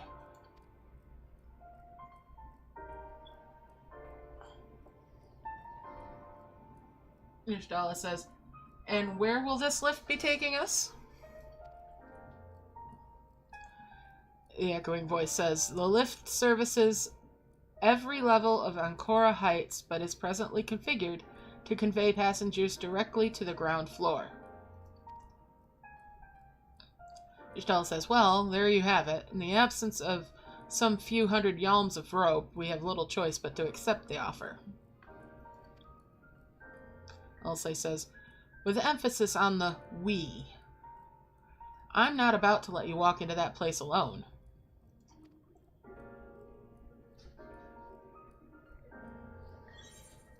What'll I say? I wish to ride the lift or ground floor now.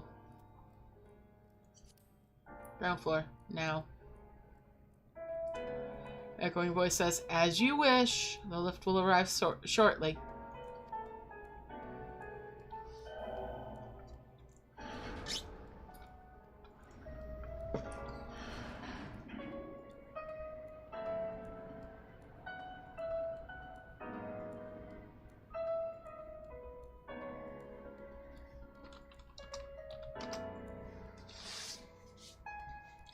Echoing voice. Next stop, ground floor. Facilities include the Bureau of Administration, the Bureau of Architect, and the Capitol.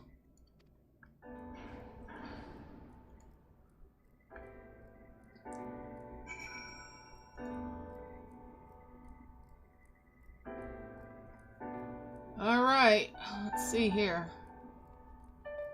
Let's go talk to Alice.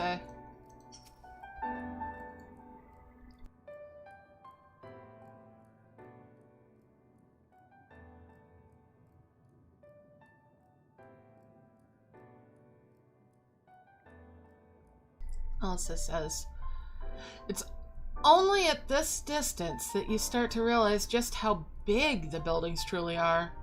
What did the voice call the city? Amarat?"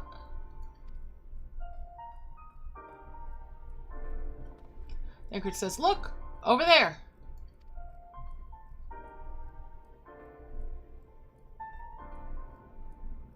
Tancred, "Is that a person?"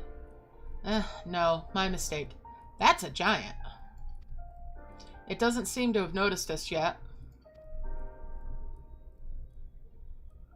Alphino says, "Giant or no, a resident of this place may have much more to tell us. I say we make the first move." Pardon me. Elsa says, "Alphino, you can't just...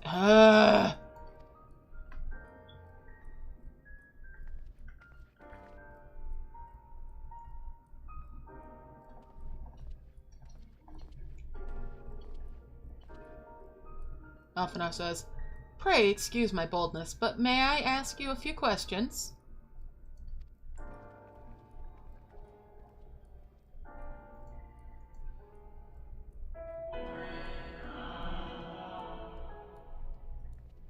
The robe giant says, "Oh, what adorable costumes. Are you children on an excursion? This district has much to teach you." Rain says, "How odd. That sounded like no language I've ever heard, and yet I understood every word." Ishtal says, "Just as he understood us."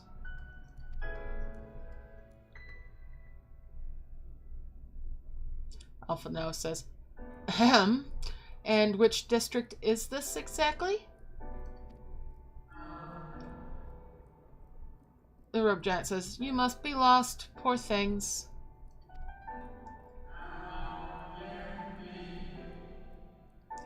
You stand in the Polylerate district, wherein lie the institutions most vital to the management of our star.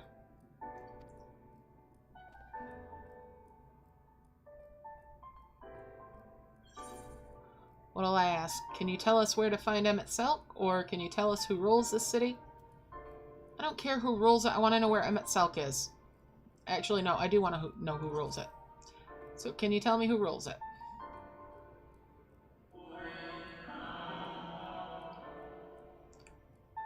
Giant says, "Who rules? What a curious question. Mayhap you refer to our supervising body, the Convocation of 14? Elsay says, "Emet-selch isn't the leader here." Giant says, "Emet-selch is a member of the Convocation. Were you hoping to witness its deeds firsthand?"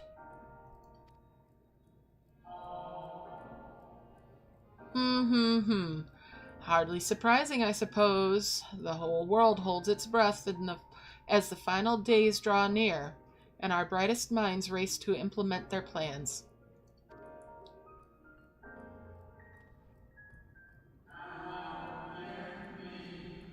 Thus you must understand that gaining an audience at this time will be next to impossible. You should hurry home now before your families begin to worry. Do you need me to walk you back?"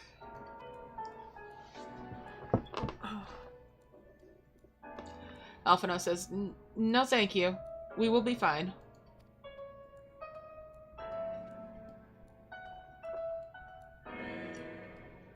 "Very well. Take care, little ones."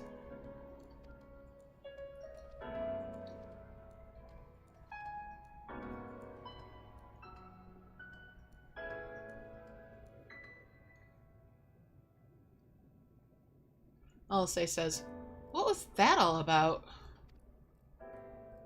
Ishtal says, "To my eyes, these people appear as arcane entities. I suspect emet-selch wove them from aether, much as he constructed the rest of the city."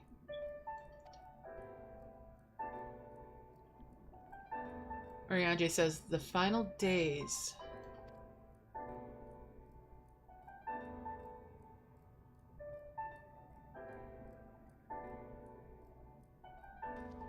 Oriange says, "Such words well befit the oblivion described to us by our Asian foe. A catastrophe of unprecedented scale, which did set in motion the summoning of Zodiark, and hence Hydaelyn herself." Reen says, "But that happened centuries and centuries ago, didn't it? That man spoke as if they were rushing to avert a disaster here and now."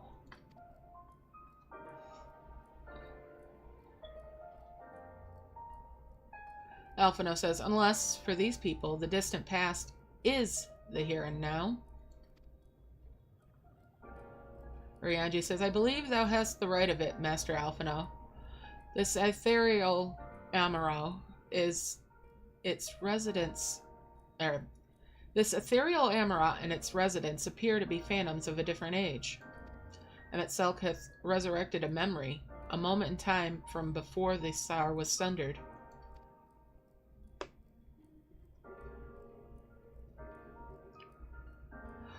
Oh.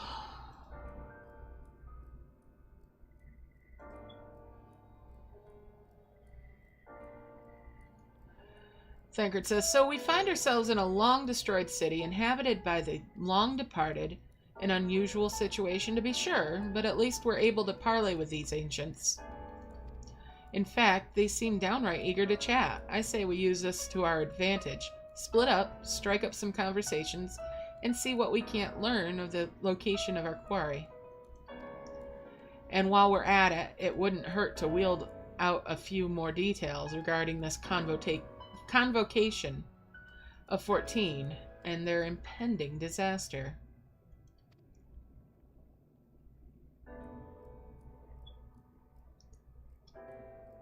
Thancred says, "To mingling then. Let's meet back here when our jaws start aching."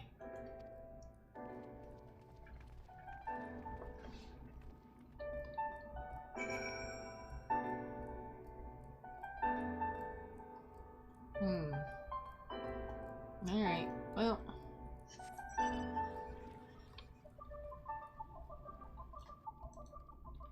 Can't talk to that one. That one's not talkable. Alright.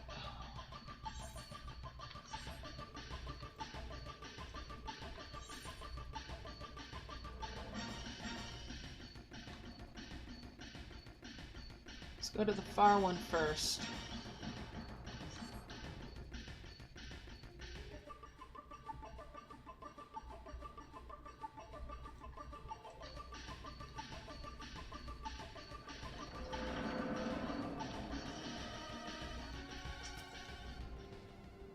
Loquacious Amarantine.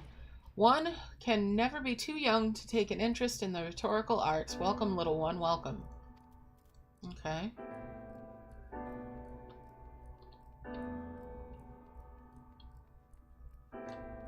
There we go, optimistic Amarantine. That's who we should talk to. 'Twould seem the hall is host to a most precocious visitor this day. And what, pray tell, shall be the subject of our discussion, young one? "Ah, the convocation and their handling of the coming peril. 'Tis only natural that you should have questions. Shall we begin with the members themselves? As all know, the 14 are the wisest and most puissant among us. They are the stewards of order, responsible for decisions which keep the star turning season after season. Be it the speaker, La Habrea, or the emissary, Elidibus, each seat is occupied by an elected sage of surpassing intellect. Logorith, Mitron, emet-selch, their individual titles have, as a gesture of respect and a matter of tradition, become synonymous with their incumbents. Thus it is with great incredulity that I greet this recent rumor that a seat in the convocation is soon to be left vacant. If proven true, 'twould be an unprecedented development, and testament to the immense pressure under which our saviors are toiling. In any event, I, for one, am confident they shall deliver our star unto salvation.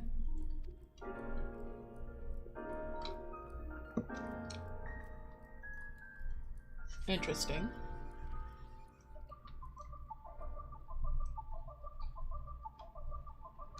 Alright, let's head over to the next one.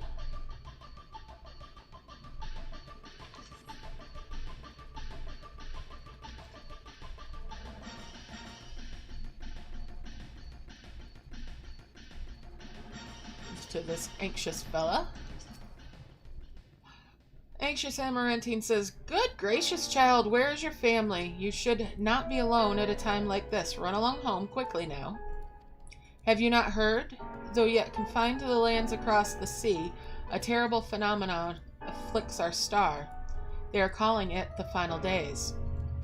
'Tis said it starts suddenly, a cacophonous keening from beneath the earth. The sound distorts all living things within earshot, and wrests from us control of our creation magics. Once that happens, all is lost. Fear, pain, despair, every dread impulse is siphoned from our minds and given substance. An eternal fall of fiery rain, an incessant spawning of nightmarish beasts. None can point to the source of the phenomenon. 'Tis as if the star itself had fallen ill, as if a force inimical to life now festers and spreads. 'Tis only a matter of time until Amarat, too, resounds to that discordant squall. You should stay with your loved ones, child. Stay with them."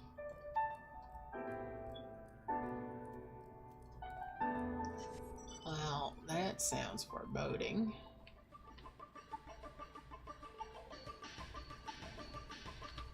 Look at this place, so pretty.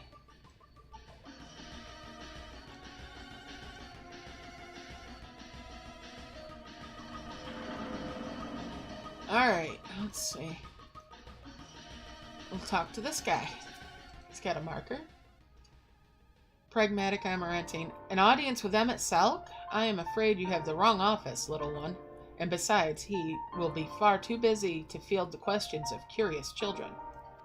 Surely you have been told of the looming catastrophe? Every resource available to the convocation must be spent upon ensuring our world survives. They have yet to make an official announcement, but it is said the 14 are moving forward with a plan of scarce credible proportions, one which promises to grant will to the very star itself. They will invoke our mightiest spells of creation to birth an entity of all-encompassing magnificence, and then they will rewrite the laws of existence. 'Tis a huge undertaking, and it must be completed ere the corruption spreads this far. Thus I say to you again, do not hold out hope for an audience. Well. Alright, let's go find Alphino. See what the others have found out.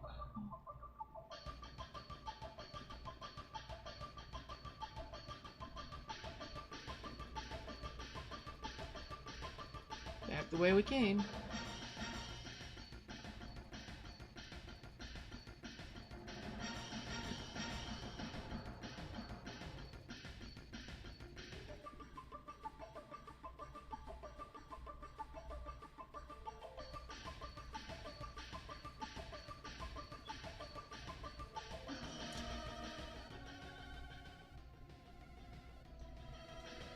Alright, Alphino. Alphino says, if I was not certain before, then I am now. The people of this city believe they face the end of the world. I cannot imagine what purpose compelled emet-selch to recreate this ancient Amarat. And yet, I fancy I hear his words to us echoing throughout this ocean trench. He would have his story known.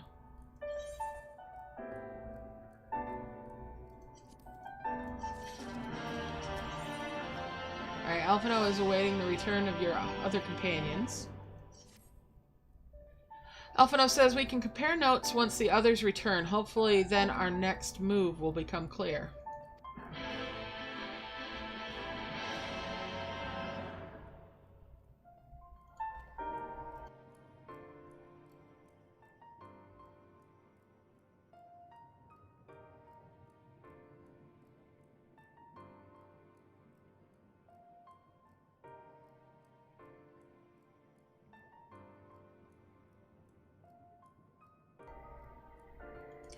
Ishtella says, "'Twould seem our conversations are much alike.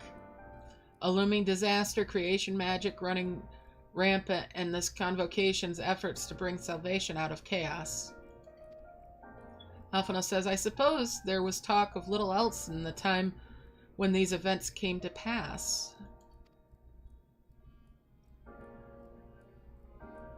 Ishtella says, Rianje, if I may... What are your thoughts on the ancient's art of creation? Orianji says, "A fascinating discipline indeed. Aught the mind can conceive may be rendered in reality. All that is required is a clear concept upon which to focus one's will. 'Tis not dissimilar to the primal rites taught by the Asians, wherein ritual ceremony breatheth life into figments of myth and legend." Ishtella says, "I see we arrive at the same conclusion then." Ishtella says, "The people who live in the age before the who lived in the age before the Sundering were blessed with vast reserves of mana. No matter how draining these creation magics must be, it seems they paid the cost with not more than a fraction of the aether which coursed through their own bodies." Ishtella says, "If we were to attempt the same, such spells would soon deplete our energies, and then seek to draw the balance from elsewhere, from a hoard of crystals mayhap, or from the very land itself. Thus, when the art of creation was placed into our hands, it became, in effect, a means of destruction." Elsie says, "An interesting matter which no doubt bears further study, but despite all those revelations, I worry we're no closer to finding emet-selch." Elsie says, "Has anyone learned aught which might lead us to his location?" Thancred says, "Not directly, mayhap, but from what we heard, it seems the Convocation of 14 is sequestered in the nearby Capitol building." Reen says, "When we went to see for ourselves, the attendant wouldn't let us through without a writ of permission. So we tried our luck at the Bureau of Administrator, where we thought these permissions might be issued, but the clerk there said he couldn't help us since our names didn't appear in the registry."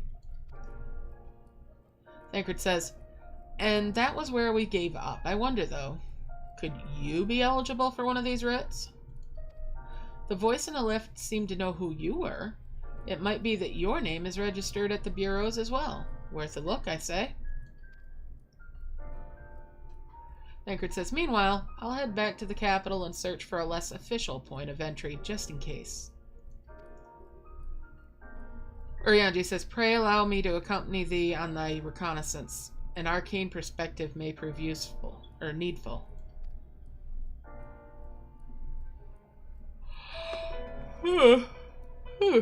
Pardon me. Reen says, "Ahem, I think I'd like to speak with more of these ancients. Maybe they know something that could help cure her condition.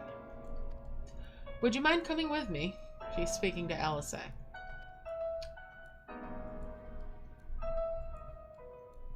Alice says, "Of course I don't mind. Just lead the way."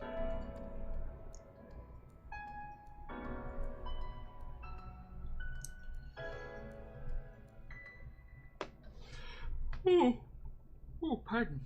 Alphino says, "Then Y'shtola and I will busy ourselves with further exploration. There's surely more intelligence to be had." Alphino says, "And so we part ways once more. This time, however, let us reconvene in front of the capital."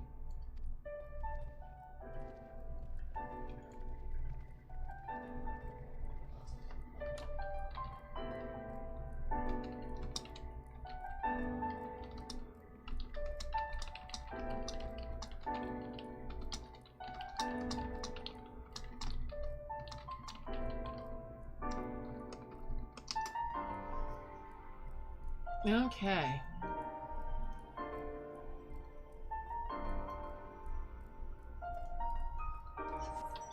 Alright, let's go back to the administrative building.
Well, while we're here, we're going to attune to this.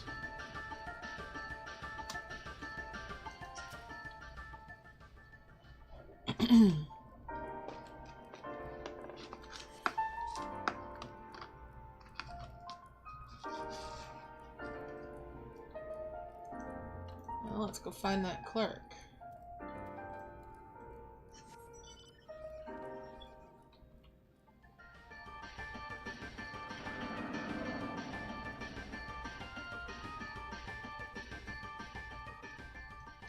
That looks like a repair person.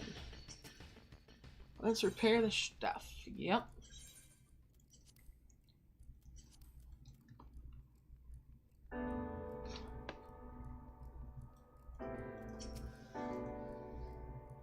Administrative clerk says, a visitor's writ? Yes, I can assist you. Full name, please. Please wait near the counter while I confirm your details.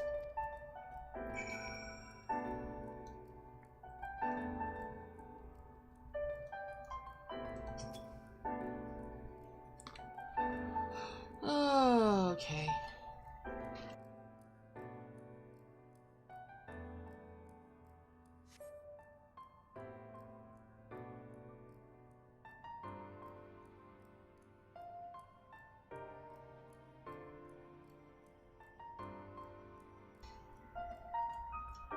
Your application is ready for collection. Alright. I like this counter too. I'd really like that for housing. Clerk says, as your residency was approved by Emet-selch himself, further forms of identification will not be required. Here's your application documents. Submit them at the Bureau of the Secretariat, and the clerk will issue you with a visitor's writ for the capital. Alright. Let's see, where are we going now? Way over there. Lots of running around.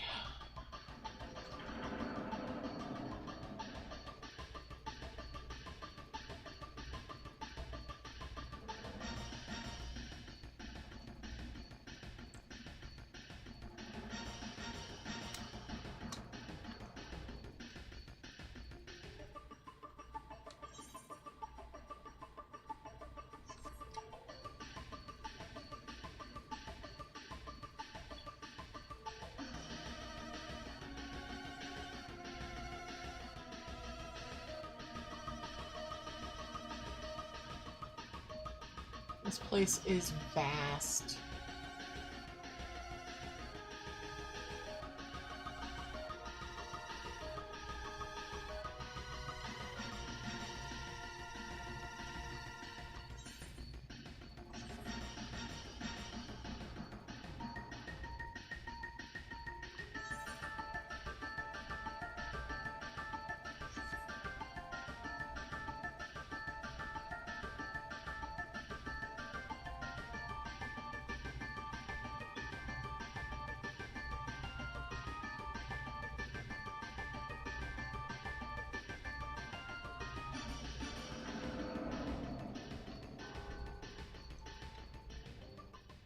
Wow.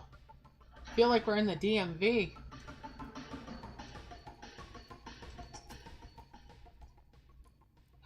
Secretariat clerk says, next, please. All right, let's hand over my thingy. We're going to skip the line. Horrible. Visiting the capital, are we? Please take a seat. Your name will be called once your application has been processed. All right.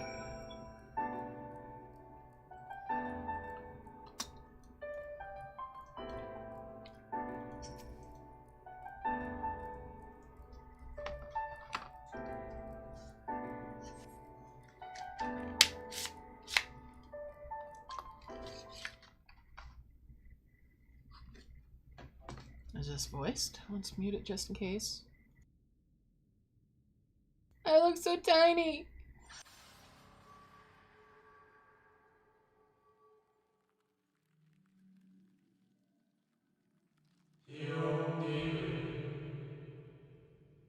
May I?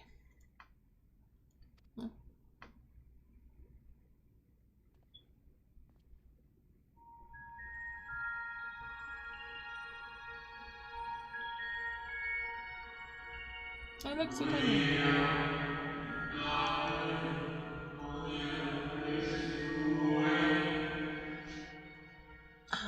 Mysterious figure says, you, I think, are from a time beyond ours.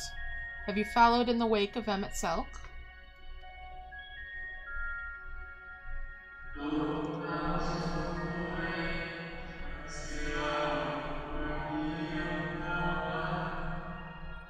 Nay, there's no cause for alarm. I am simply a shade, here and not here.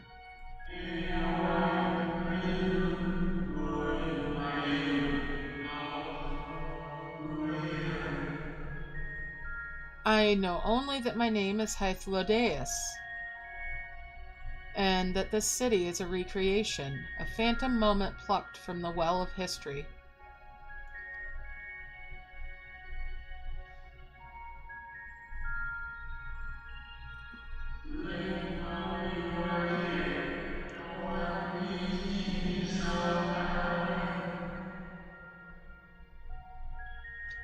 These others seem unaware of their pal existence, but I wonder if emet-selch's mind was distracted when it came to my reconstitution.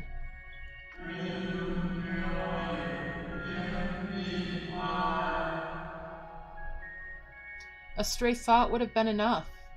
Hythlodaeus will realize the truth, for example. We were close friends once, you see.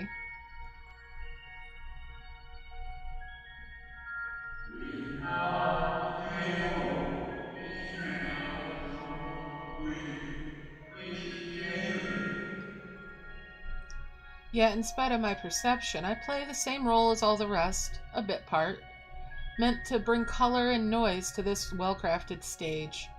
Too much scrutiny, and we shall burst like the fragile bubbles we are.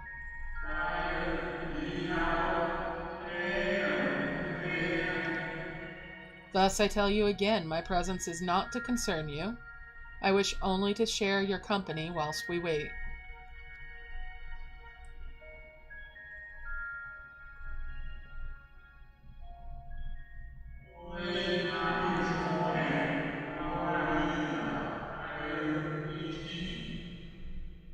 If you've come this far, then you know the catastrophe which awaits us on our morrow.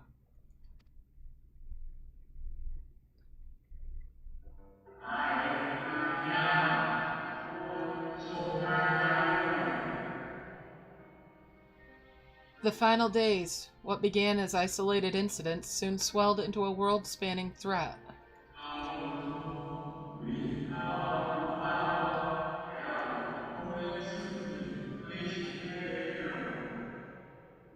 The Convocation of 14, well, it was 13 at the time, endeavored to create a will for our star. They would repair the fundamental laws of order and halt the spread of destruction.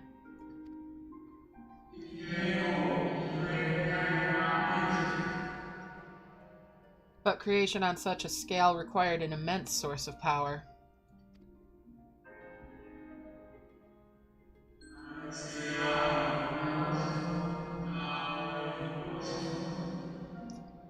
Of those of us who still lived, nearly half offered up their lives in the name of salvation.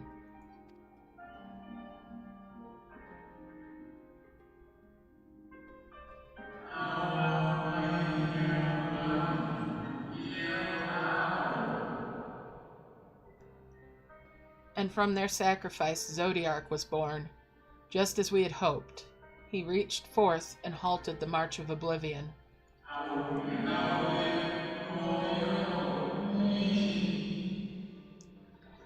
Yet, oh, how the star had suffered. So many species lost. The land was blighted, the waters poisoned, and even the wind had ceased to blow.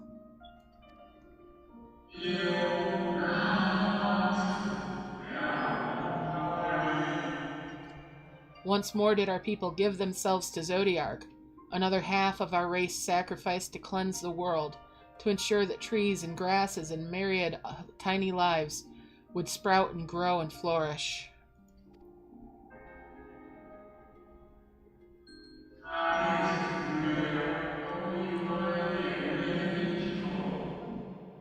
The cycle of life was begun anew, and we reconsidered the means by which we might protect it.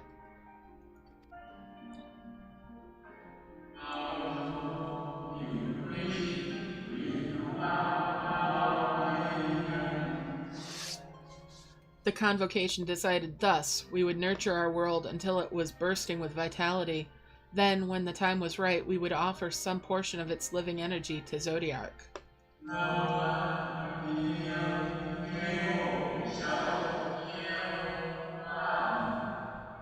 In return, he would restore to us those brethren whose souls had fed his strength, and together we would resume our role as stewards.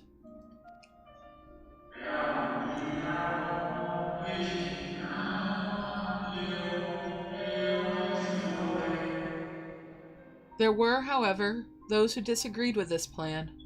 They argued that enough had been sacrificed to Zodiark, that this new world should belong to the lives newly born.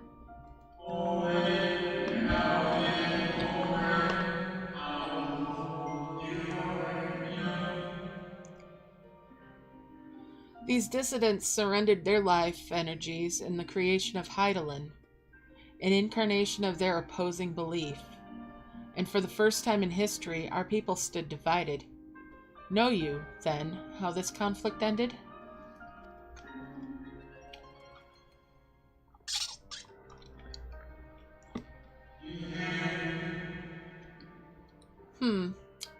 I thought you might.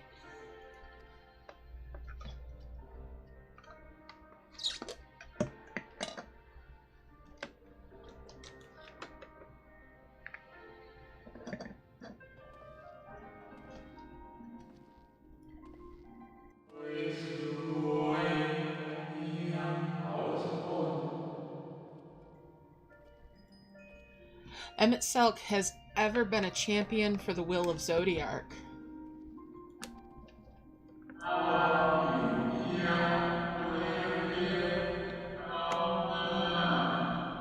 The original plan may have been set back by millennia, but he will have not abandoned his course. He will pay the price for our return by whatever means is necessary.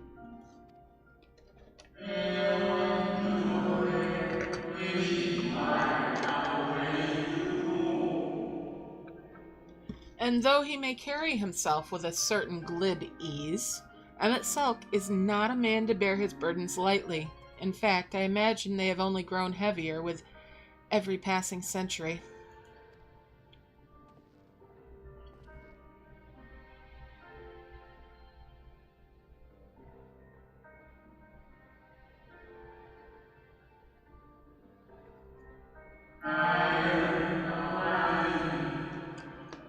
"'Tis truly a terrible weight he has chosen to carry."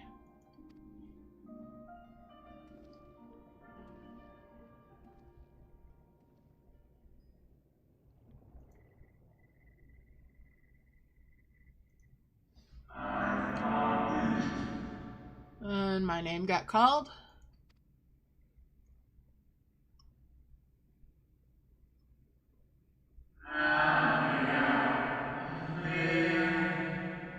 It seems your turn has come. Pray do not let me keep you.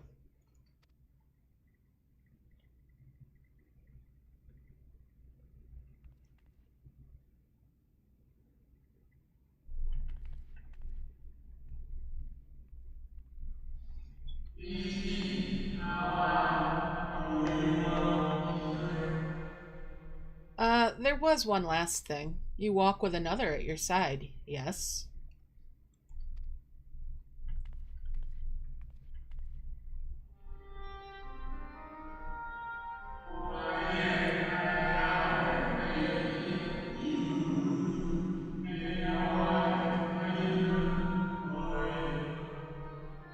Nay, I see no definite form, just the faintest suggestion of a second soul.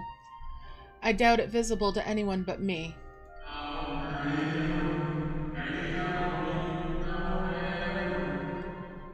Otherwise, I assume only you can see and hear this ethereal companion?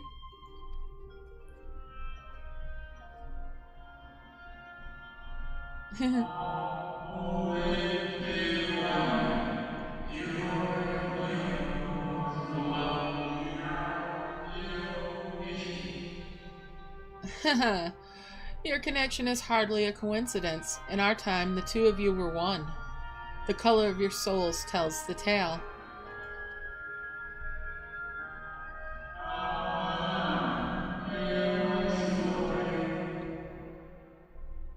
A hue that distinctive cannot be mistaken, no matter how thin the soul is spread.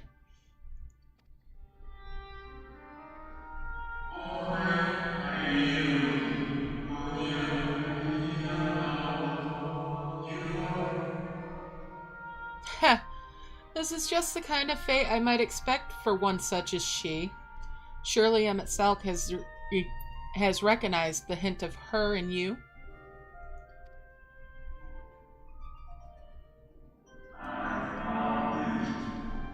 Oh, I'm getting called again.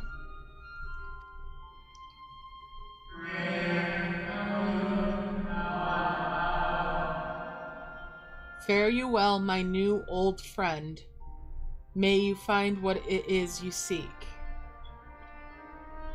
Curiouser and curiouser.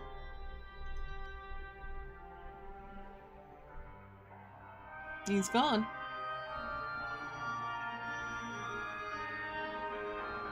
I love this cutscene.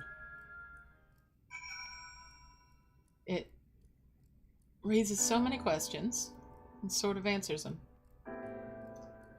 Alright, let's talk to this guy. Your visitor's writ as requested. When you wish to gain admittance to the capital, simply present the document to the attendant within. Alright, let's go find Thancred.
Alright.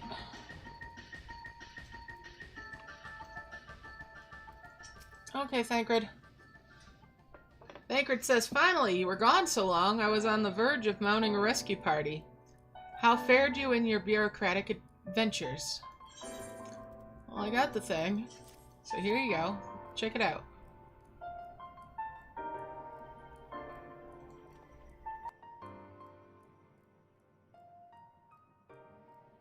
Ah, I see my instincts were correct. And a good thing, too. Urianger and I weighed our chances of breaking into the capital, and an official entrance is by far the more attractive option. Urianger says, the capital boasteth not a single armed sentry. 'Twould seem that in their time they did not deem it needful to post guards. The windows and doors, however, appeared heavily warded, though mightily did we strive, with strength mundane and magical, We failed to budge them even a fraction of one ilm. Mayhap 'twas simply the case that emet-selch's recreation did not extend to their usual function.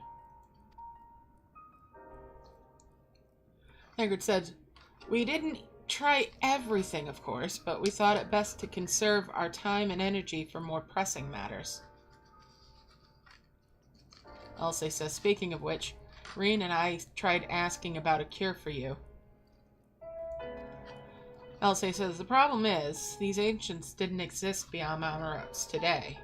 They will happily tell their own tales, but whenever we attempted to explain our situation, the conversation quickly became muddled."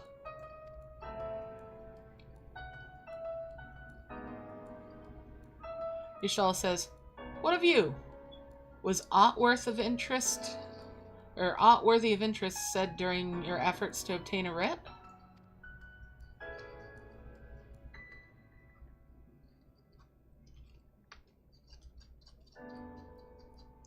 Alphonse says, "A great sacrifice of life in exchange for their brethren's resurrection. And you say all the Ascian scheming had been leading to this?"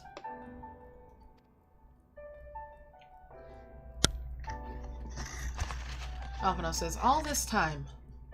But if they still mean to enact this plan, then things won't end with the rejoining." Y'shtola says, "Aye. I thought we knew their intentions in full, restore the world to its former glory, and in turn empower Zodiark to reclaim his throne as the will of the star. Yet that was merely a step along the way. I hesitate to put it into words, but we have to assume that following the final rejoining, the Ascians mean to draw on the lives of the Source to make their sacrifice to Zodiark." Alphonse says, "That does seem the most likely scenario. Perhaps those who ally with the Ascians would be spared that fate? But what value is there in surviving when all our history, all our struggles, will be erased? I cannot conscience such an act." Elsa says, "Of course not. And that's to say naught of what emet-selch plans for the Exarch's power. Do we stand by and let him threaten our future as well as our past?" Elsa says, "We need to find him. And when we do, make your mark. Change the course of history in a way that's felt by those who came before and those who came after, by everyone you've ever met."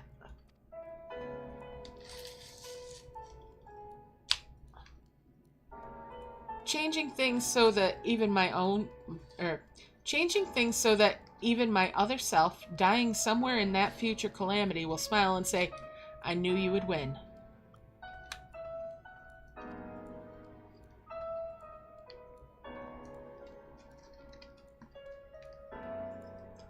Reen says, "Is fighting emet-selch the only way?"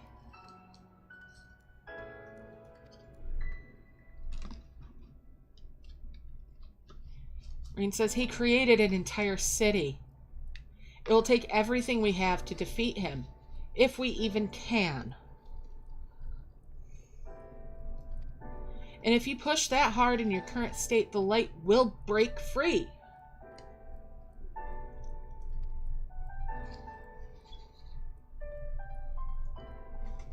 Y'shtola says, "The decision to press on lies with you, just as it lies with each and every one of us." Boy.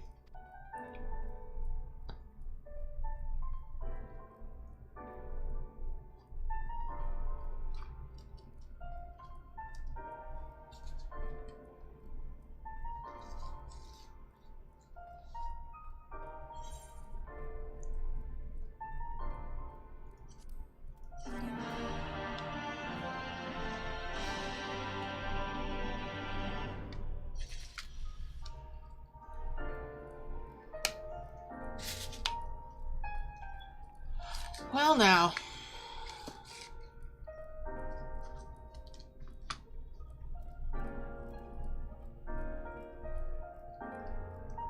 Let's talk to LSA. Alright, LSA. The LSA appears to have made her decision. We are on the title quest that means this is just bringing in the end of 5.0's story. So should have a dungeon and then a trial coming up. Elsie says, do you remember that talk we had atop the tower in Mortsuk? I'm still of the same mind now as I was then. I don't abandon you. You don't abandon me. And together we make a difference in this fight. There's always hope if we look for it. I saw it again and again as you tore those veils of light from the sky. If we keep taking the next step forward, there's a chance we'll find a way to save you. So no matter how long it takes or how much it hurts, you can count on me to keep on walking.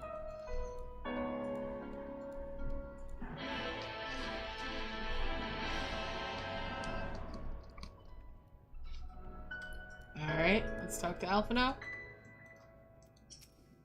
Alphino says, Vothri spoke of the disaster we would bring upon our own heads, the ceaseless conflict. Imagine how he would sneer to see what's become of the first, not to mention your perilous predicament. And yet, who can deny the fire your deeds have ignited in people's hearts? You achieved what my logic and ideals never could, uniting disparate peoples over under the banner of hope and common purpose. Without you, that giant Talos would never have raised its head. I have borne witness to many such miracles at your side, and would do so again. This is but another obstacle in the road. So come, let us travel it. Drag me through wonder and danger as you are wont to do, and I shall endeavor not to slow you down. Urianger? Urianger says, as well thou knowest, if we are to usher emet-selch unto his rest, we must needs bind his Ascian soul, and then shatter it with overwhelming force.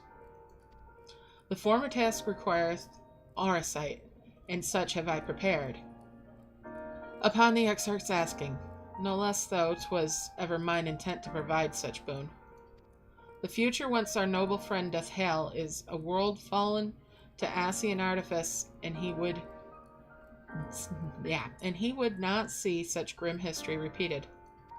In a sense, emet-selch's destruction would be the culmination of the Exarch's efforts, a reward for all he hath endured these many years. Yet, even as thou stridest into the jaws of peril, forget not but that his fondest wish, and that of many others besides, is to see thee surviving unto the morrow. 'Tis in pursuit of that happiest of outcomes that I do pledge to remain at thy side. Okay. Thanks. Whatever that was.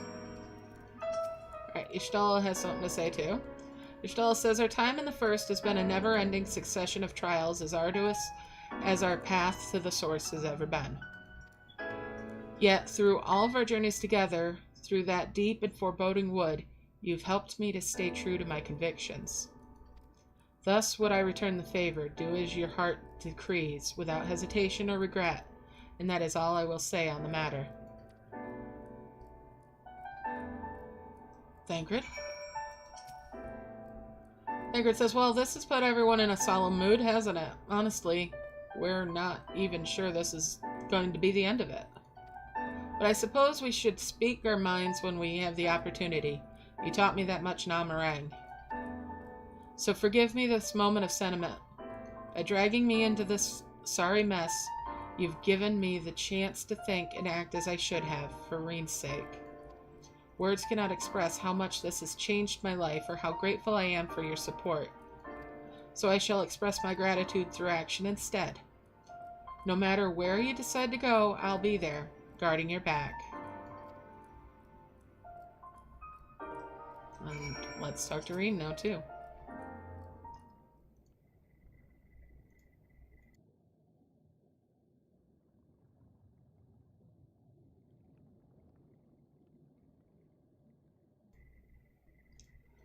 Reen says, when Minfilia entrusted me with her power, she warned me that no matter how strong you became, you would still fall victim to despair. You can still feel powerless. And she was right. After you collapsed on Mount Gull, my hands wouldn't stop shaking. If I made a mistake, if I failed to bind the light within you, I was terrified you would die. Even now, you could be moments from turning. And I wouldn't know how to save you. You, Thancred, the others, you've all been there when I needed help. Minfilia surrendered her life to me. Her legacy. Yes, it's all about you, little girl. Green says, I should be ready to do the same for you. And I want to. I do. But I'm not good enough. Oh, there you go with it. She told me to follow your example, and I've tried. I've really tried. Sobbing noises. She's crying now about it. What'll I say? Then you shouldn't hang your head? Or I'm not asking to be saved. I'm not asking to be saved.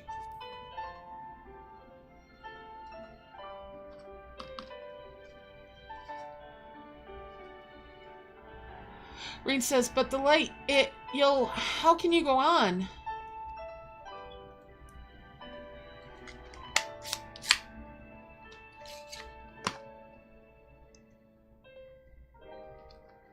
Alright. Put those aside for the time being. Can't do any more of the beadwork there. Alright, so what'll I say? Fate can be cruel, but a smile better suits a hero. Or we must all keep looking forward, like the heroes who never gave up hope on this world or say nothing. Smile better suits a hero.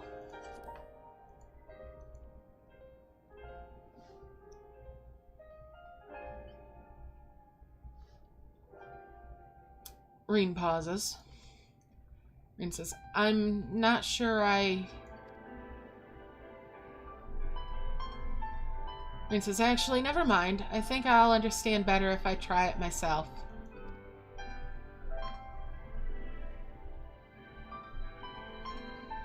No, nothing will come of brooding here in self-pity. I've made my decision. I'm going with you. That nod back to Heavensward.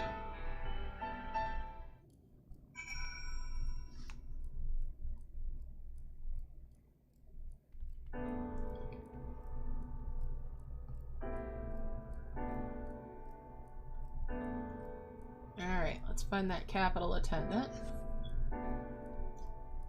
Let me get on my bike. Faster that way.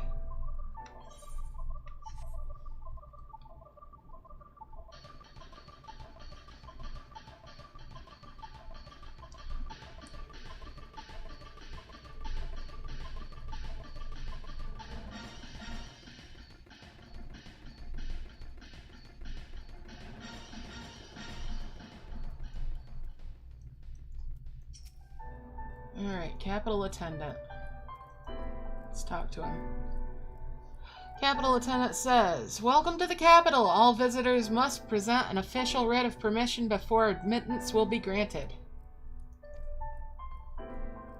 Well, let's hand that sucker over. Your documents appear to be in order. You may proceed into the Capital, but any guests you may choose to bring with you must remain in your vicinity at all times.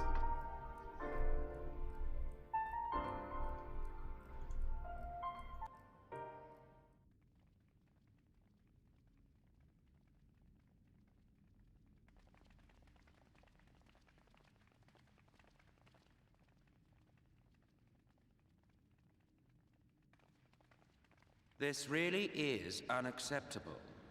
I gave you very specific instructions.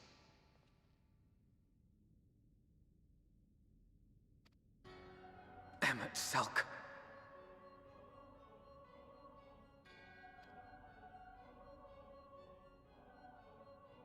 My invitation was for an abomination, ripe with the power to bring about the world's annihilation. Not this half-broken thing. Whatever am I to do with you? And I see you insist on keeping the same familiar company. Are you so lost without them? It is not she who is lost without the familiar. Not content with remaking an entire city, you aim to fill it with the reconstituted souls of the dead. I may have gotten a little carried away in my attention to detail, added a few unnecessary flourishes. Well, there's no point trying to hide it. Yes.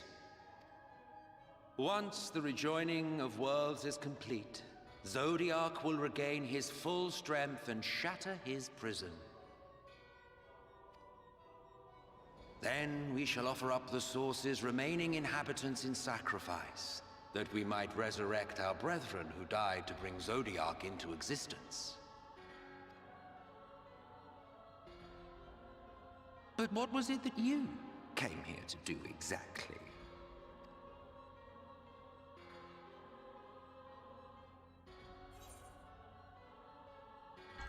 What'll I say? We came to stop you. We came for the Exarch. We're here to kick your ass. We're here to stop you. We want the Exarch too, but we're here to kick your ass. Did you now? One last do-or-die attempt to foil my plans before your mind dissolves into madness? How very, very heroic of you. In every single age, there is always someone who wants to stand up to the evil Ascians.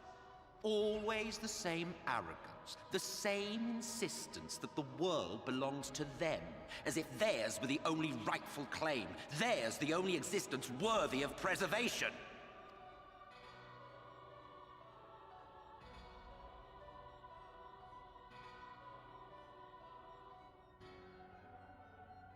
Even now, after everything, you refuse to see reason.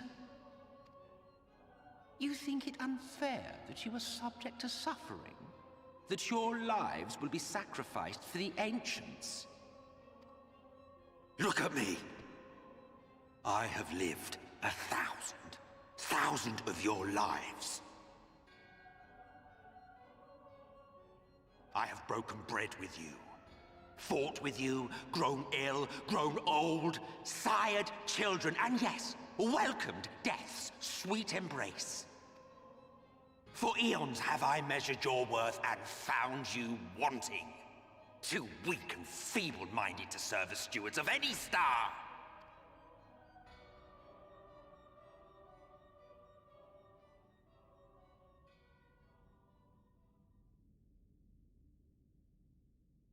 Have your recent spats with Vorthri and his Sin Eaters taught you nothing? Have you not learned that your ignorance and frailty beget only endless misery? How long do you mean to perpetuate this farce? How much more must I endure your bumbling interference? Let us imagine that the laws of reality are again undone, and the world faces true annihilation. Do you honestly believe that half your number would sacrifice themselves to save the other? Of course they wouldn't! And if you had witnessed history unfold as I have, you would reach the same conclusion.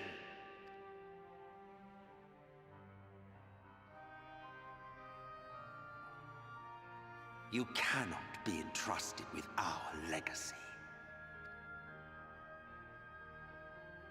I will bring back our brethren, our friends, our loved ones.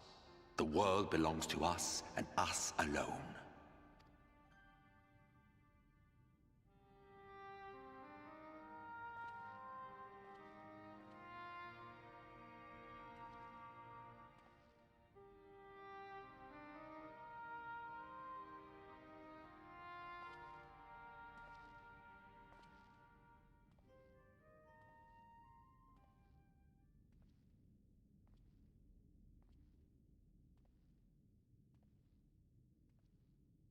Emet-selch!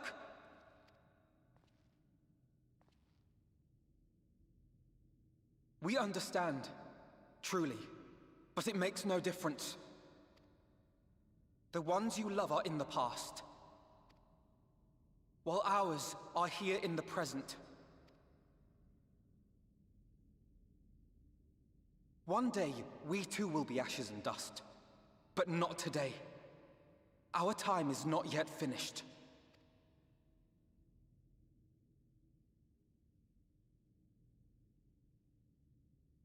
We share your conviction, and that is why we will not abandon our course.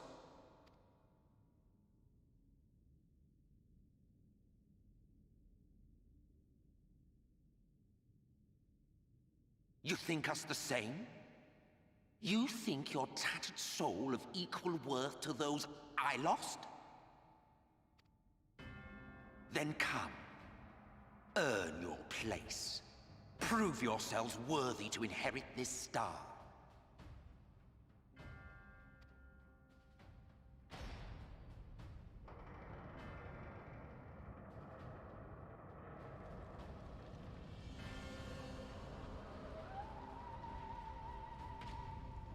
Behold the coming oblivion. 'Twas the end of our era and the beginning of our great work. A fitting backdrop for your final judgment.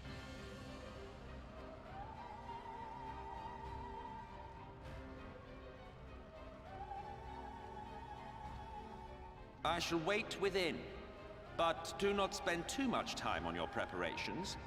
There's no telling how much longer the guest of honor will last.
Never fear, companions have arrived.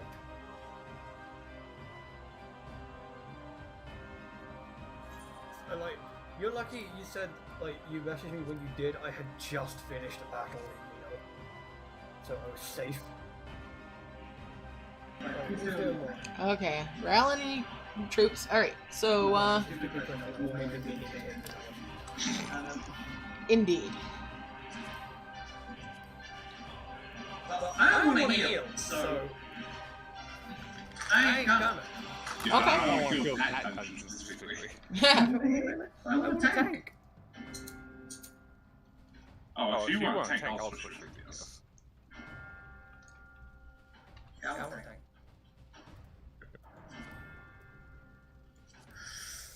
Go Paladin. Gunbreaker, I'm more likely to stay alive. Like... Oh hey, let's get smoke tongues. Sally, the reason everybody else is super echoey is because... 26. Yeah, Sally, the reason everybody is echoey, other than me, is because they're coming through my desktop audio, and my mic picks them up there as well. That's what's happening. Yes. Right. And then obviously we don't hear it because we're not hearing stream sound, which is just recording the desktop audio. Correct. We get a feedback loop. Fun. Yep, that's the case.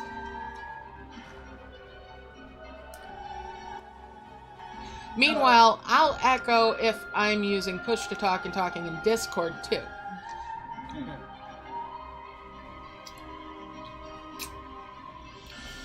So we all set? Yep.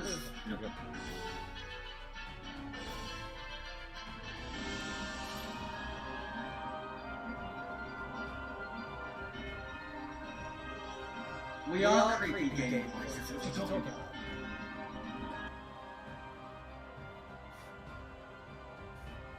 We're not real. Like, we're just figments of Zuki's imagination. She's really playing on 3 PCs right now. And really advanced text-to-speech. Mm-hmm. No, we're just AI. I need to work on my coding in that case for some of us. I'm sorry, Rory, there's so many bugs in your code! Yeah, there's a few glitches in the coding on this one, fucking hell. I request a new meat shaft as well. No, not meat shaft, that's the wrong thing. Wow! Just wow! I meant meat mech. I'm a fig noob. I don't think I have those. And no, I don't really like fig. It tastes weird. I have a dog's tongue, it's very particular. Okay, when they're not echoey, it's because I've muted in the stream, but not on Discord.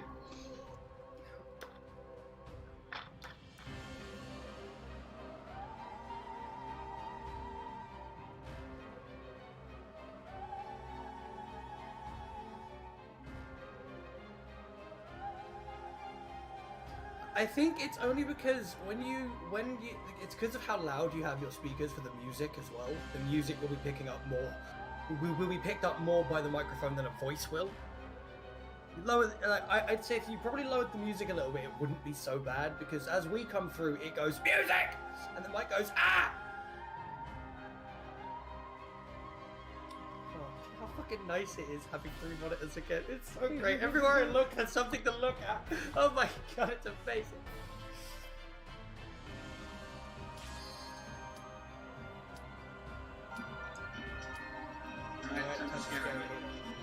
Yeah. Oh, this dungeon is something else, Sally. You're gonna love it.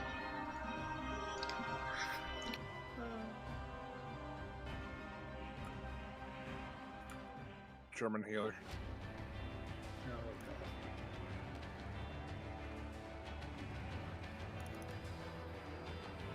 They do have several ladies, so there is hope. I'm gonna be muted.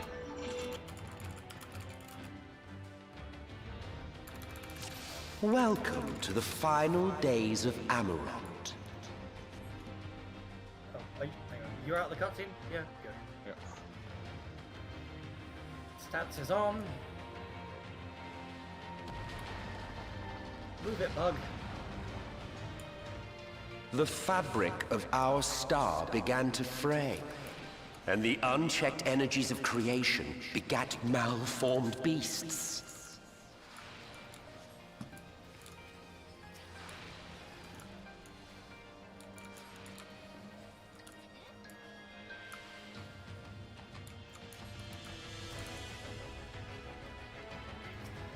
Queen to use, Nebula. Doesn't hurt. True. Makes healer's job easier.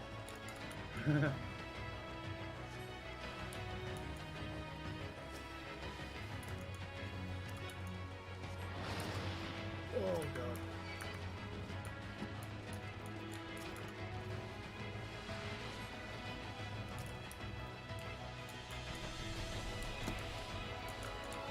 Okay, I've got aggro.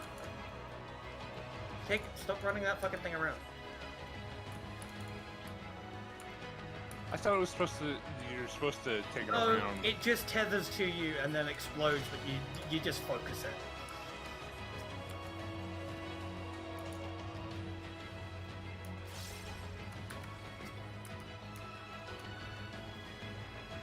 Oh god, my thumbnail is getting too long again. It's getting caught under my fucking mouse.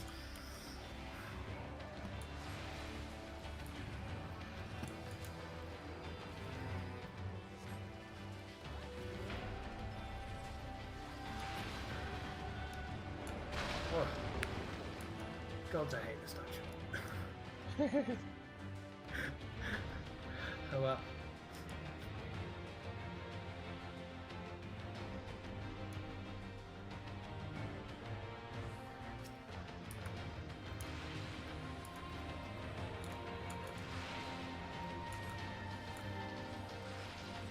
I don't know where the healer thinks they're going.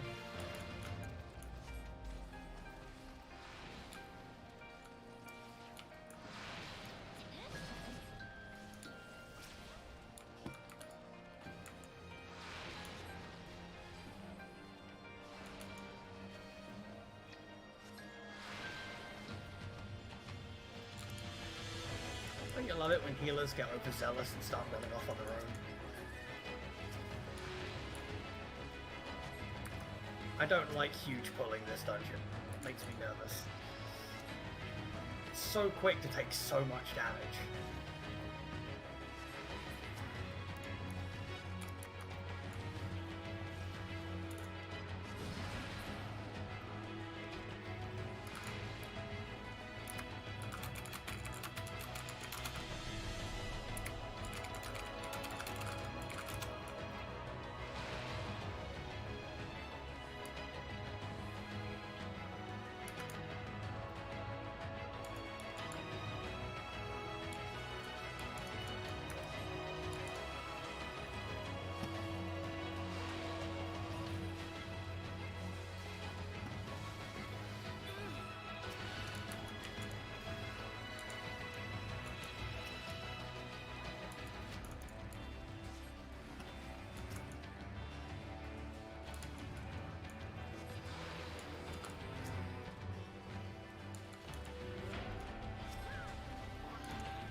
Wondered how long that would take.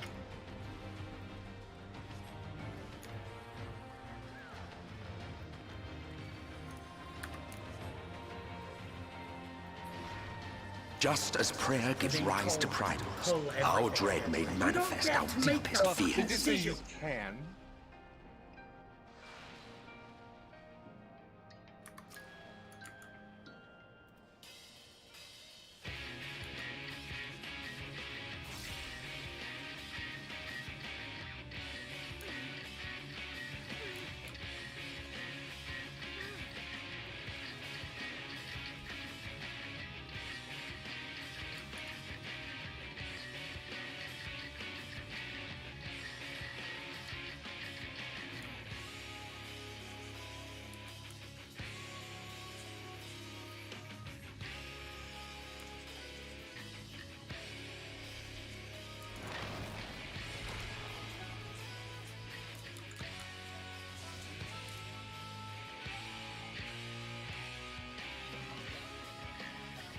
Well, healer's gonna die.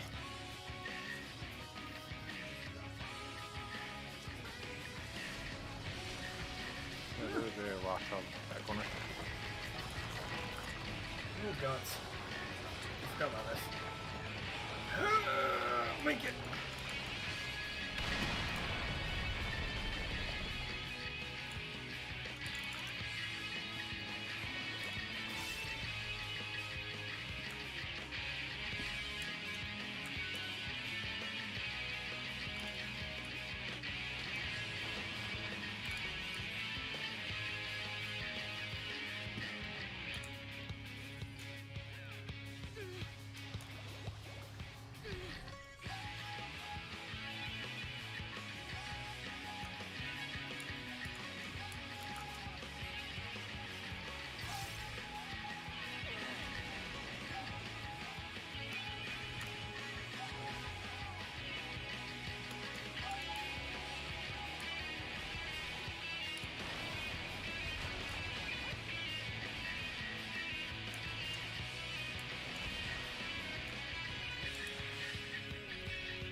snapshotted.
Yeah, no, it's still...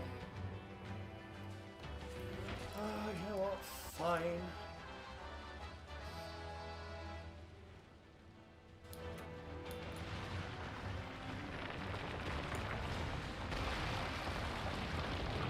So long as we deal with the tethers to get on the viewer.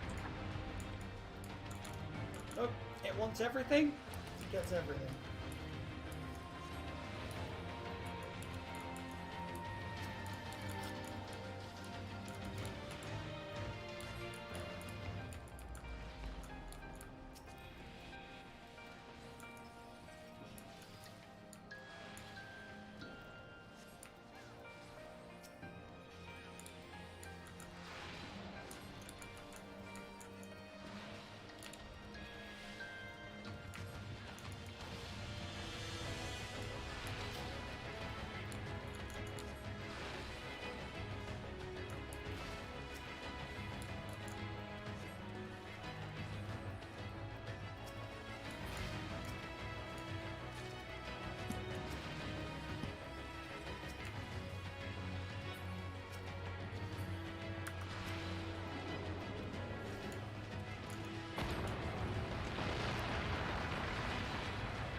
The land buckled.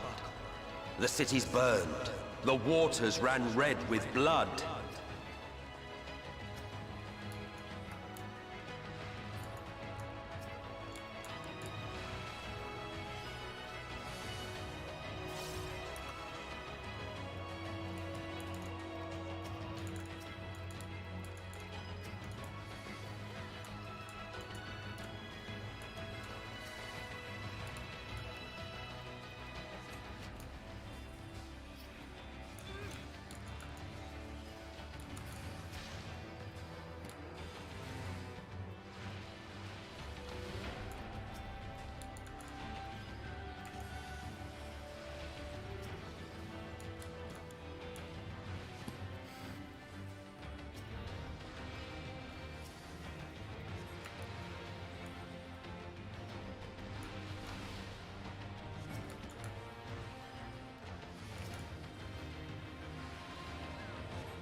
Ugh.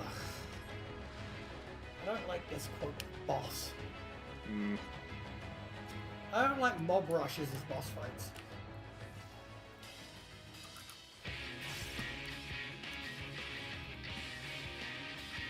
So for God's sake, just let us kill the damn thing.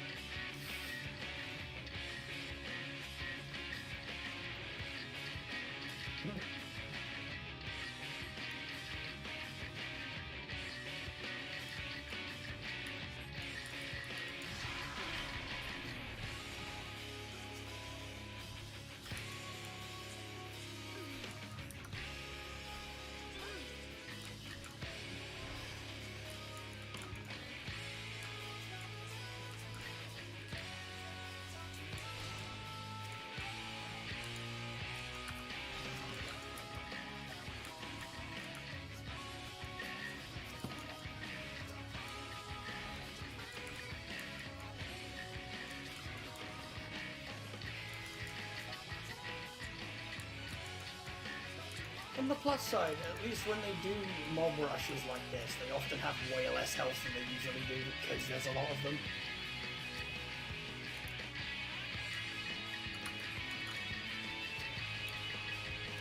Don't make it any more fun, though.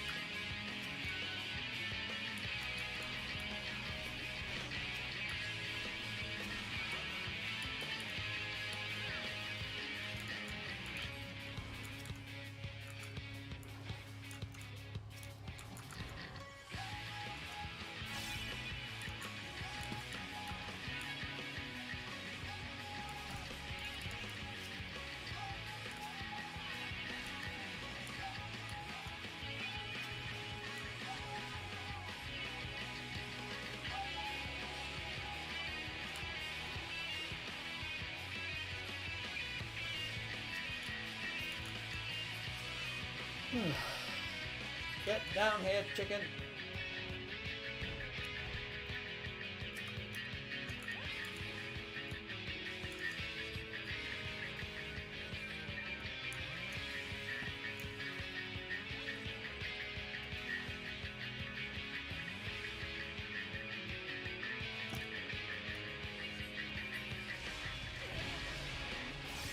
Yet this was far from the worst of it.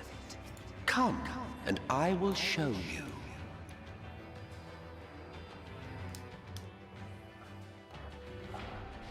Just a little further. And you will see the end of a world.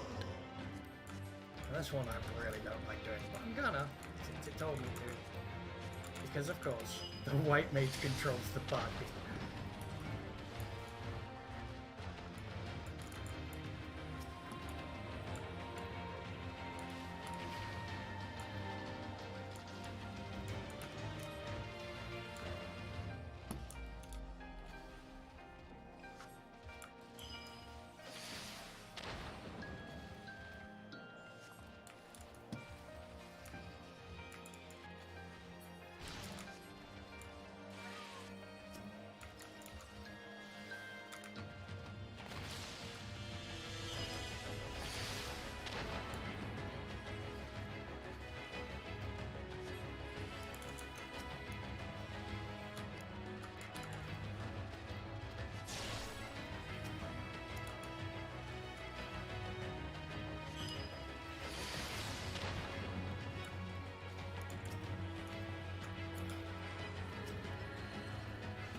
The star was fading.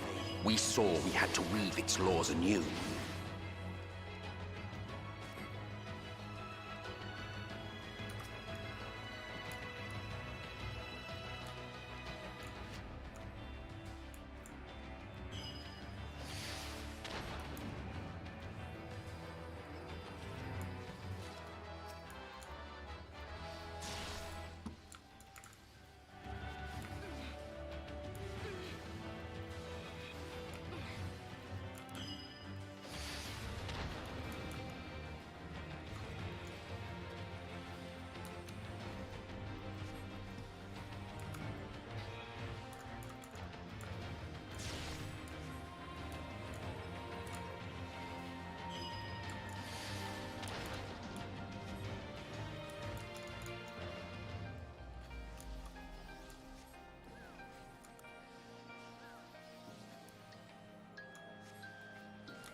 But between us and our goal loomed a final misbegotten fiend.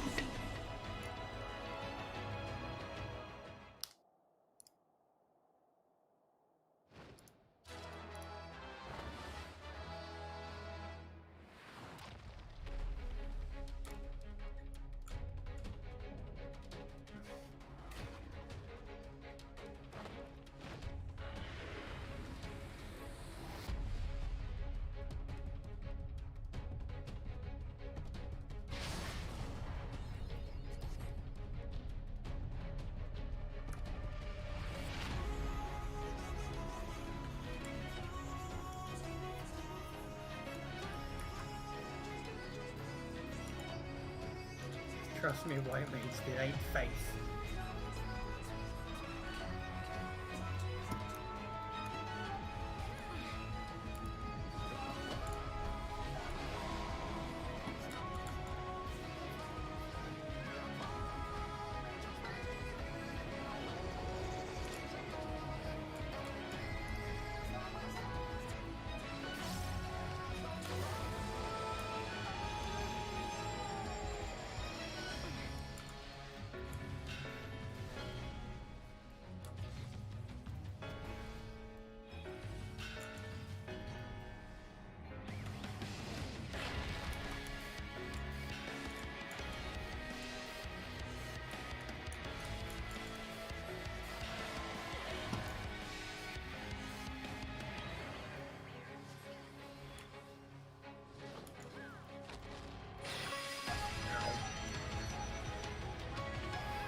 Oh, fucking hell.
Hey.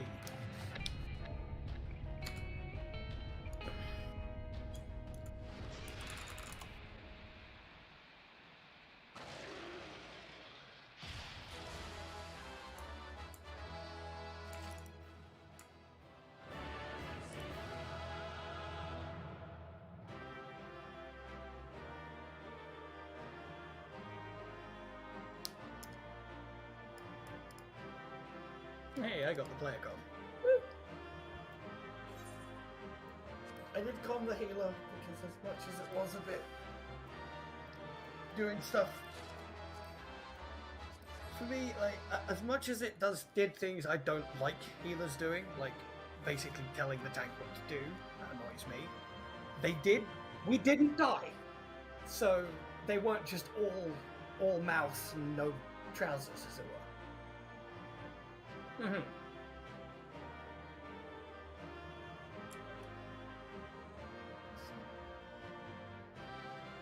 And then trial.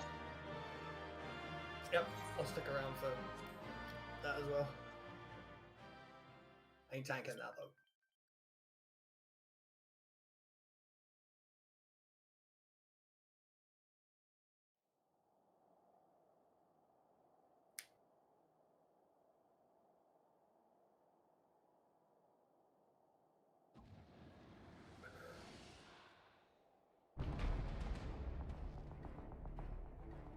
Well, well, you prevailed. I love him.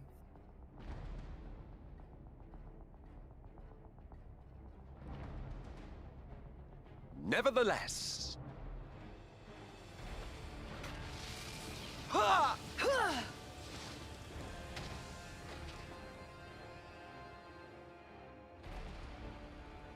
Your performance was underwhelming, and I remain unconvinced of your worthiness. Oh, you tower over your misbegotten ilk, no doubt. But should I bring my full strength to bear, well, you would be as leaves in the wind. The gulf between us is a reflection of the disparity between the world as it was and what it has become.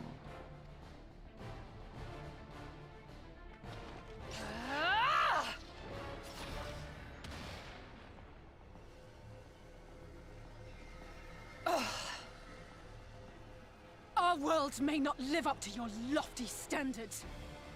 Oh, LSA.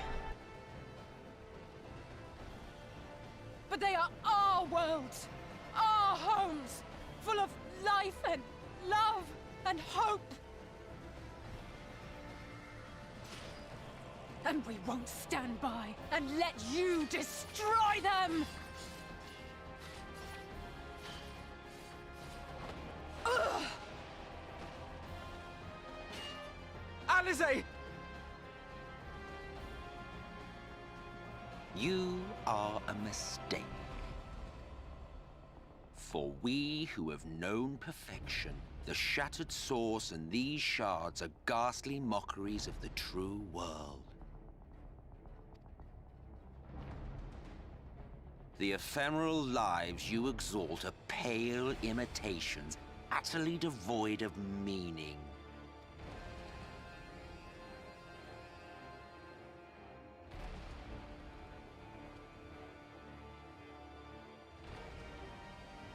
Belittle us all you like, but we will rise again and again, and give the lie to your insults through word and deed.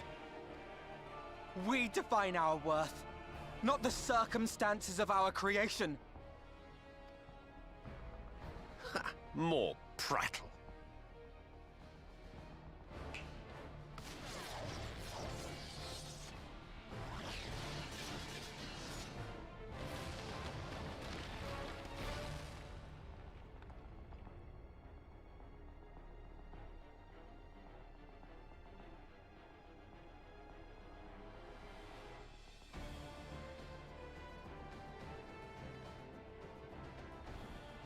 Fool, who are you? No one, nothing. Once I have reclaimed my heritage, my first act will be to expunge your stain from history's weave.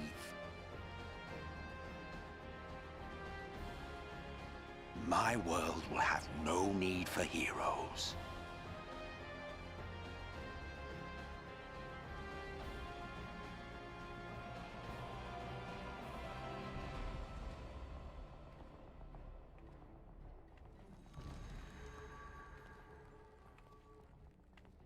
Still fighting the good fight.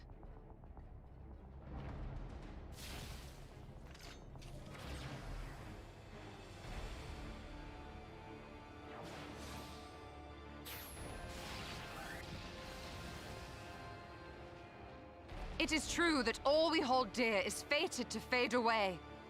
But that is no reason for us to forsake it. To take what steps we may, and thus mark the road for those who would follow. To strive for the best of all futures. Be this not also thy purpose?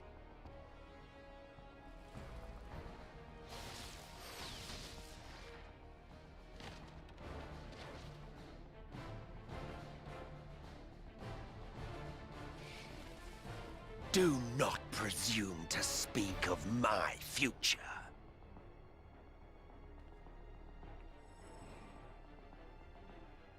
And you? Why waste your final moments in futile defiance? Weary wanderer, you've no fight left to fight, no life left to live.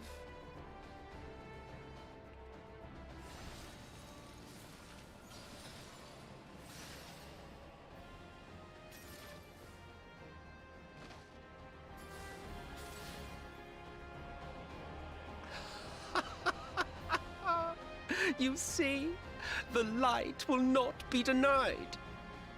Surrender to your fate, and let the transformation take you. Rise up in madness and fury. Devour the vermin infesting the land which is rightfully ours.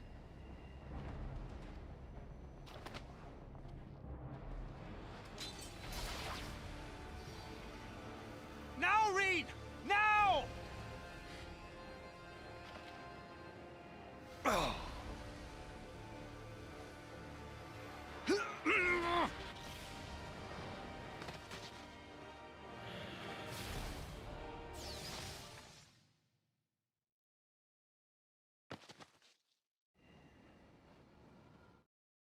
Fight it. You have to hold on.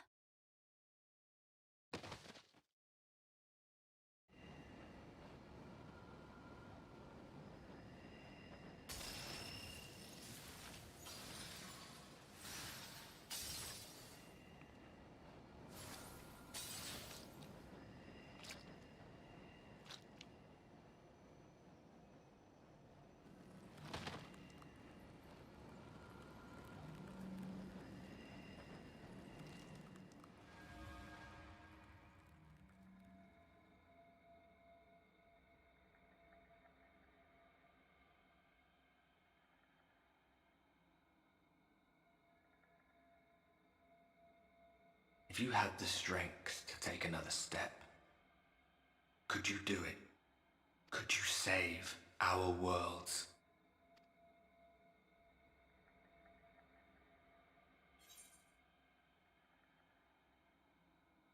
What'll I say? You know I could. Or do I say, what, all by myself? All by myself?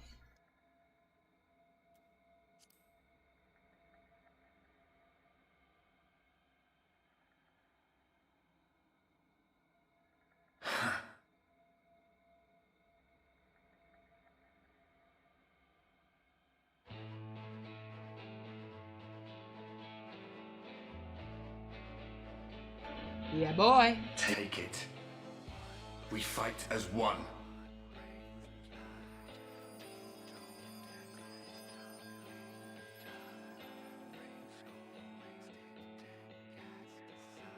See, let's get some goosebumps.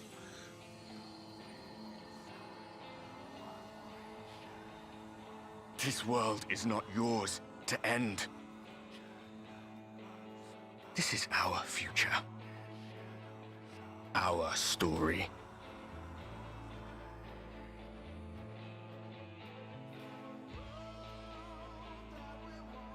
No, it can't be.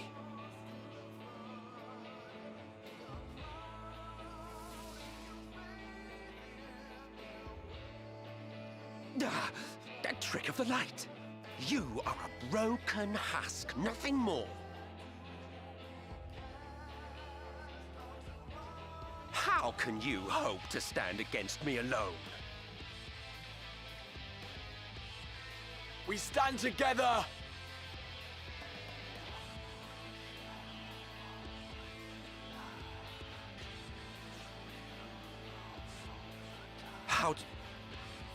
I'm surprised you can stand at all. I could not well leave matters half finished. Let expanse contract, eon become instant.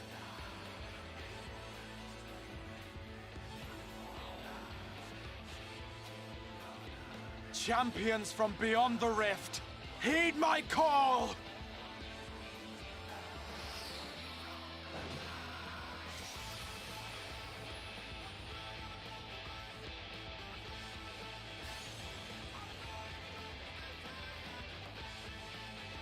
Damn you! Damn you all!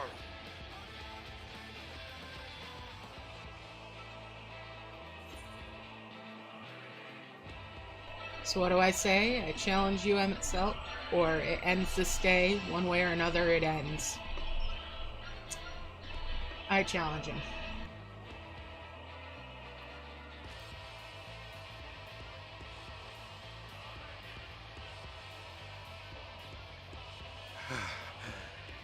Very well. Let us proceed to your final judgment. The victor shall write the tale, and the vanquished become its villain. Oh, Cupcake, you already are the villain.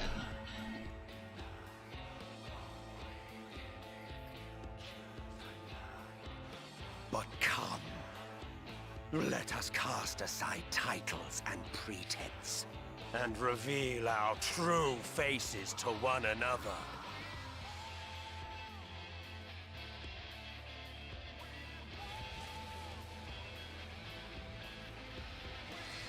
I am Hades, he who shall awaken our brethren from their dark slumber.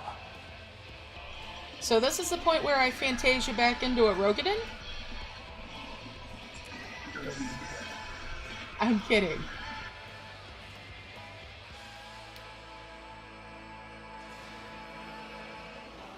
It's fine, you've just been holding onto the thing with your tail the whole time.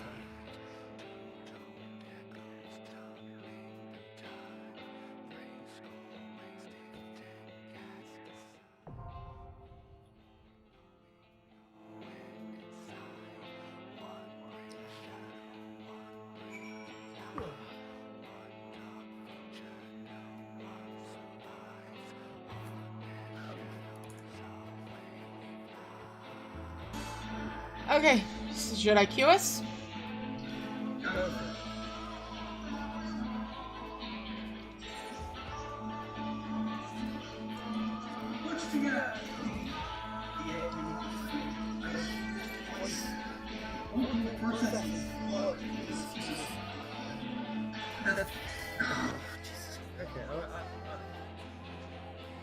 Excuse me, I need to reboot.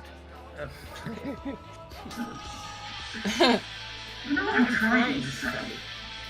You type in party chat? It's one of those things where it's a whole Jeff Ballard thing if we cannot talk at the same time. That's not how that works. The command tab, change Eggies. Eggy Clamor. Thank you.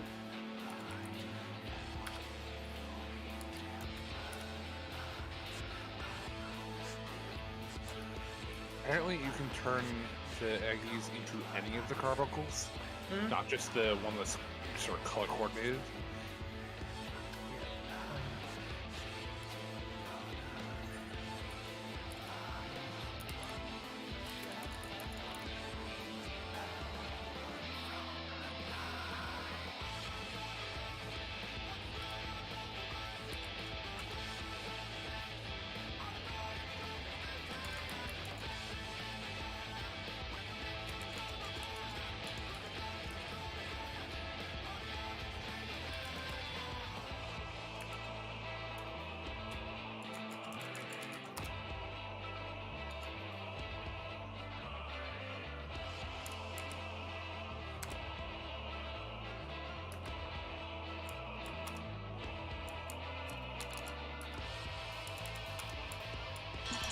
All we're waiting on is a healer.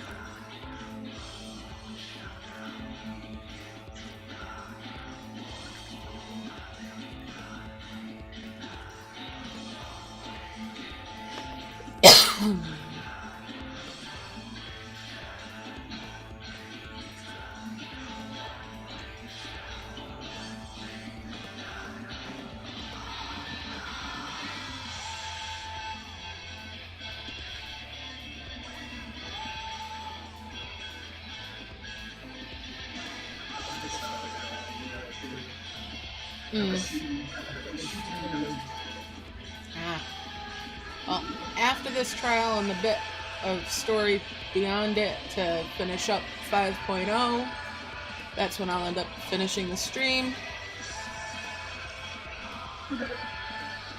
Thank you for the help today, guys.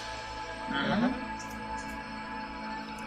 hopefully our healer saddles up. I feel like a break is good for me.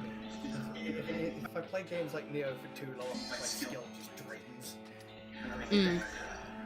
Oh, here we go.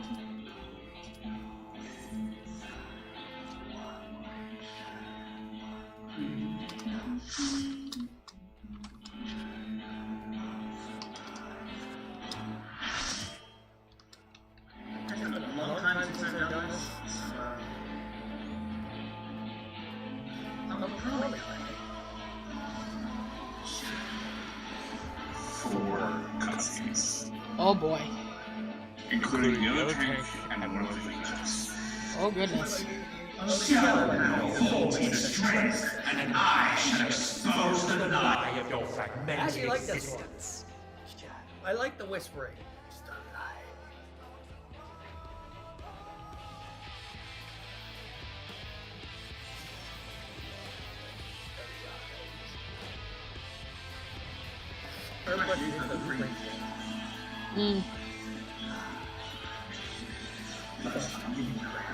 Shh.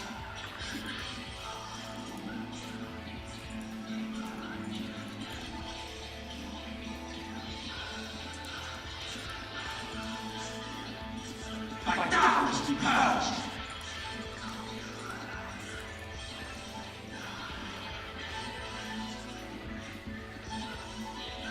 Darkness reigns.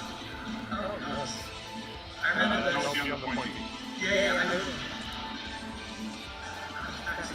Rain fall. You are worthy. I remember.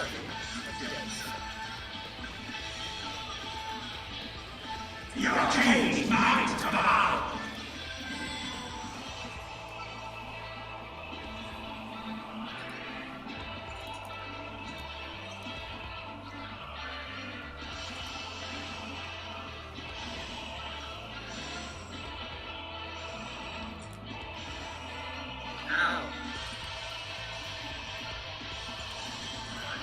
Rain falls. Scurry and scatter.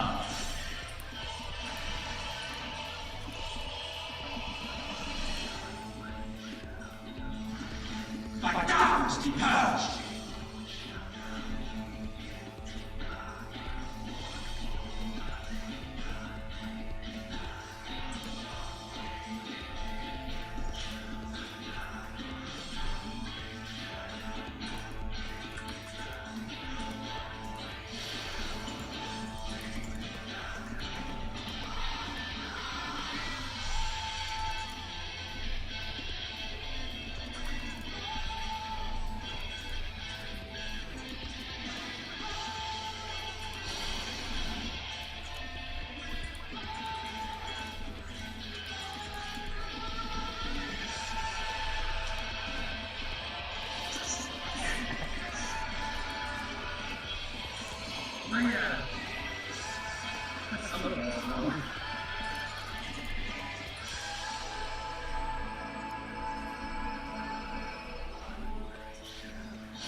Oh dear.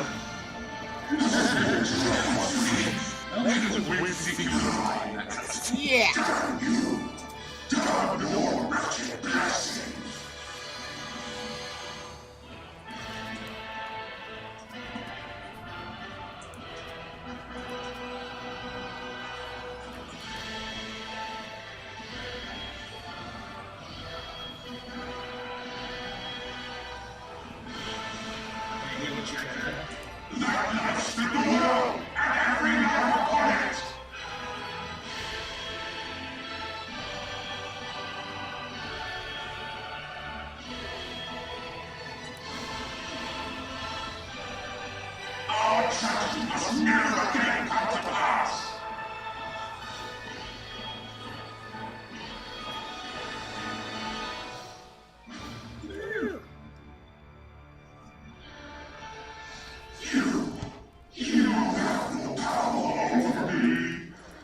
We did it. Okay, now if I can figure out what is wrong with my bars. Something's not right. Something's wrong. I can feel it. Mm-hmm. There's only one thing misplaced. Like, my Death Flare is on C1, and I don't remember it ever being on C1. In which case, what the fuck was on C1? I have no idea.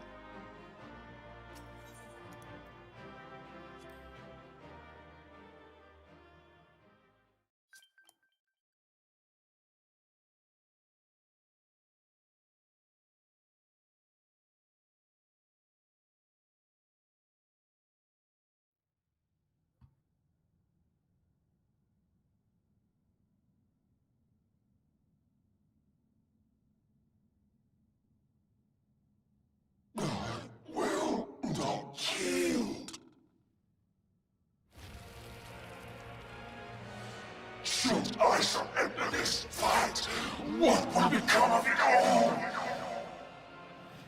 What will become of our dreams? Our desire? What of us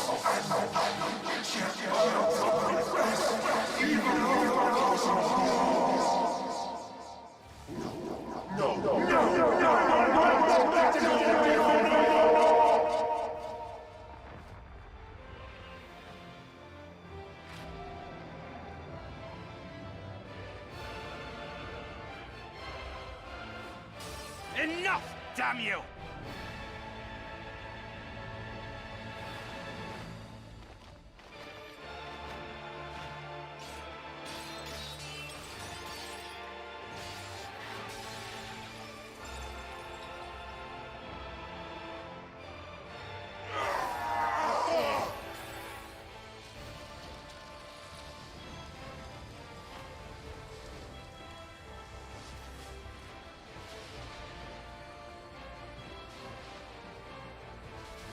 such infernal strength?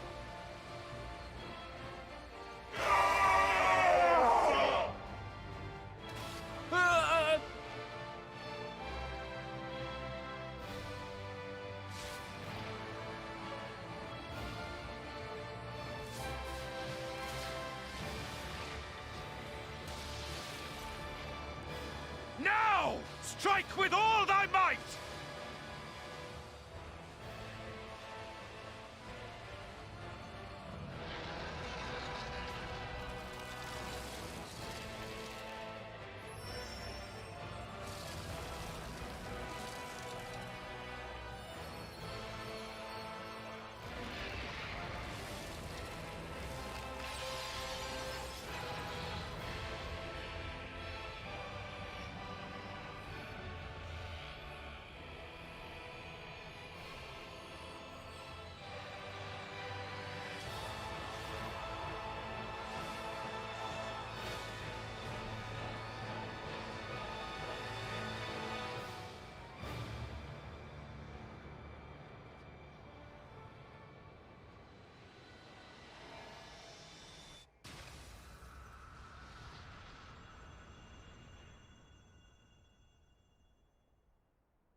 Remember. Remember us.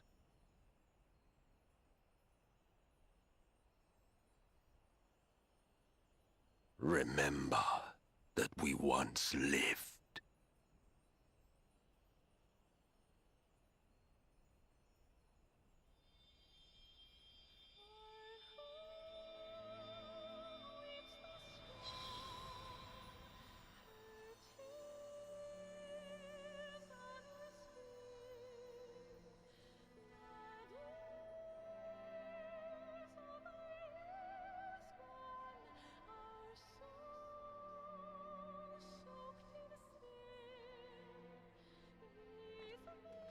It's over. Emet-selch is no more. More importantly, how do you fare?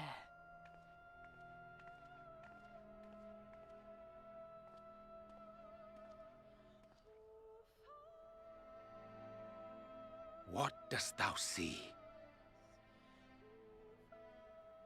Her ether. It is as it used to be. As a disciple of Zodiark, the Ascian was the darkness to your light. I can but assume that when you set your strength against his, the light within you was spent. No, it's more than that. Under the strain of that incredible flood of ether, your soul had begun to break apart. Yet now it seems somehow restored.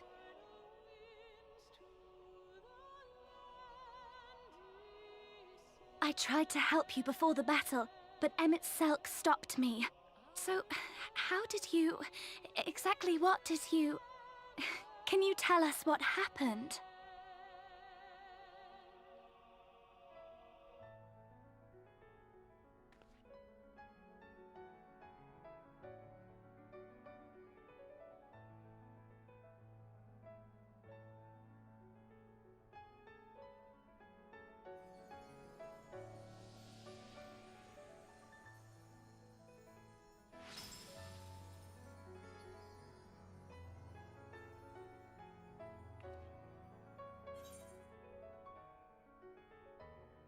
Oh, what to say, what to say. I had help from a hero of this world, or I'll explain it a different time. I had help from a hero from this world.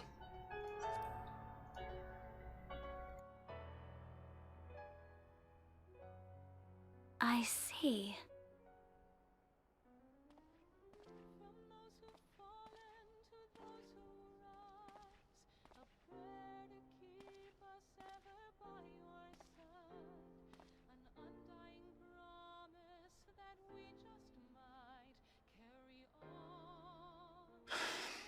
Where to start? I believe I owe you all an apology. And you, most especially.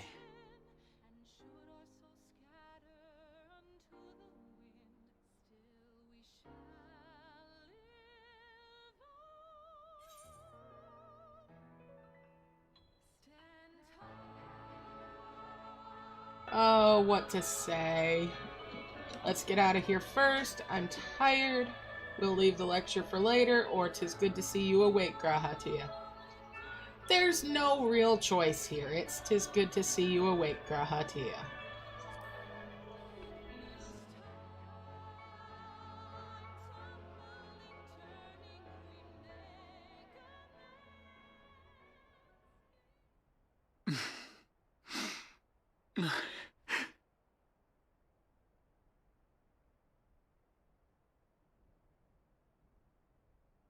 Well, 'tis good to be awake.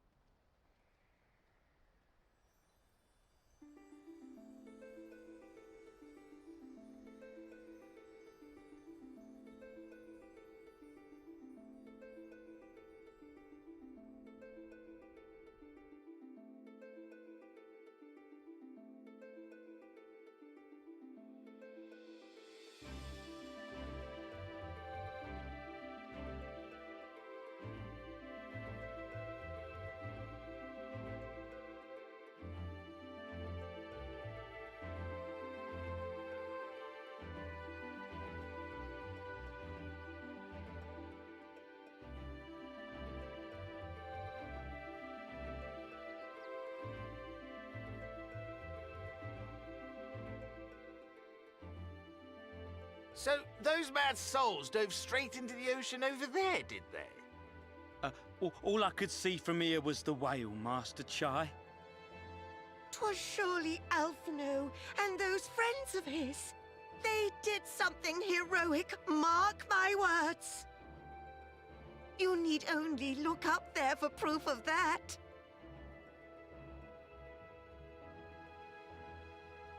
As you say, my love. They're sure to be back any moment now. Any moment.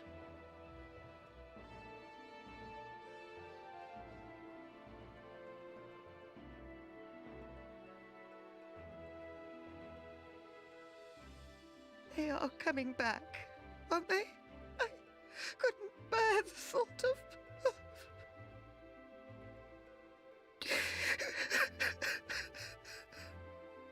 There, dear. Everything will be all right.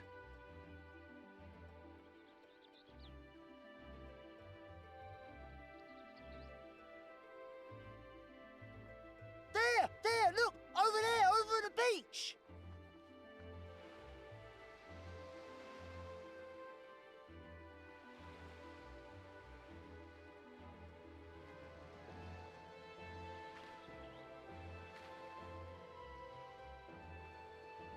Ho there! Greetings! You all right? Welcome back!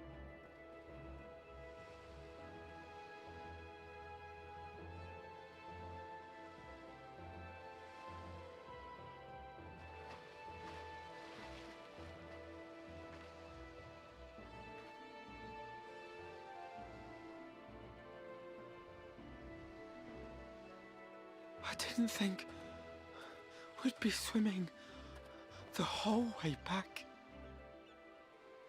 Heavens. Heavens. Take me. Alphino! Oh, hells.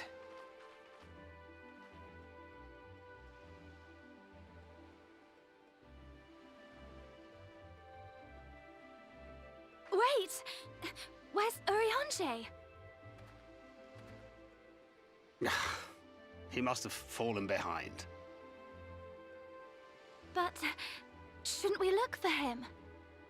He'll wash up, sooner or later. For the love of... Alphino!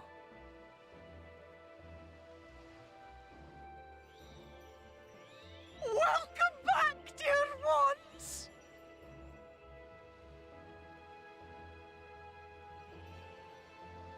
And thus did salvation come to the first.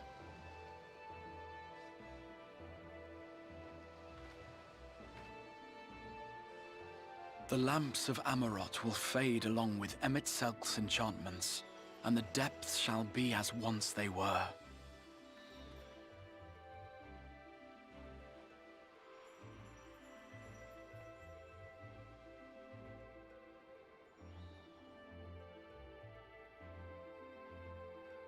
Mount Gulg will one day fall, and the Talos below yield to wind and rain.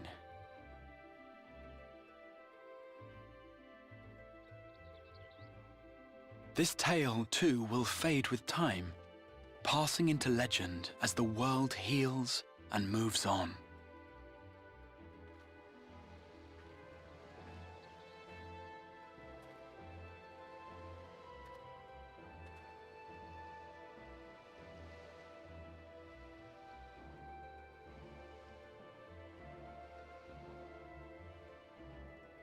Nevertheless,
as ether obeys the cycle, as death and decay gives way to new life,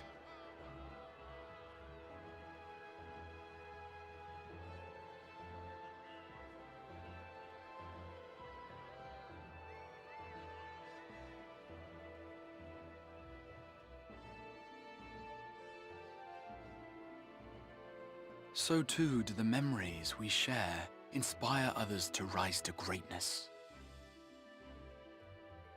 For we who walk before may lead those who walk after.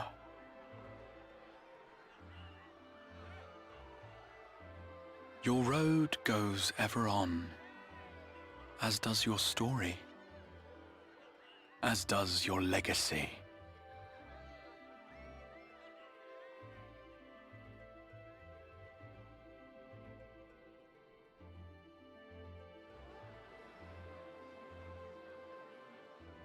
Such is the hero's lot, to touch the lives of countless others. Excuse me? You're the Warrior of Darkness, aren't you?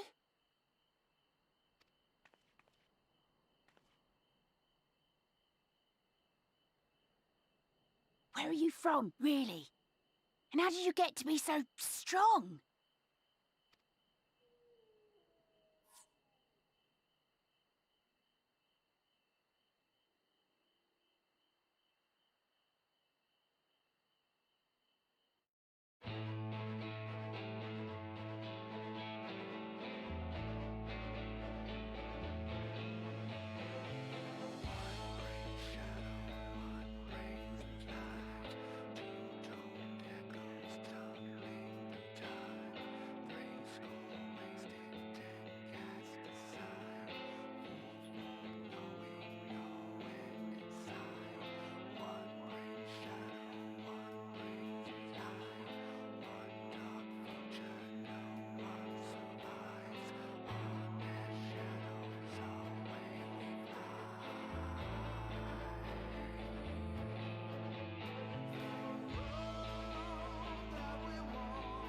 Alright, so tomorrow I'll continue on with the extensions of the story, the patches.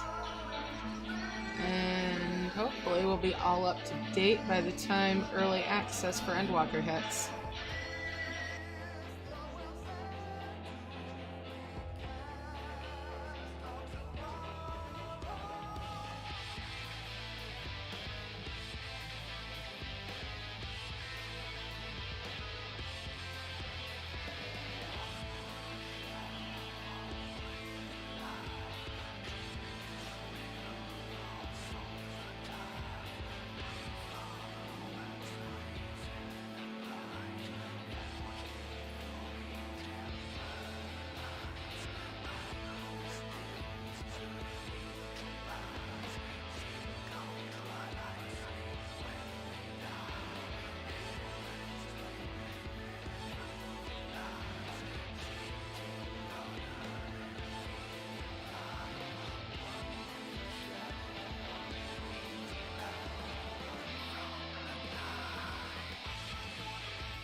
I'm mainly letting the credits run because I love listening to the song.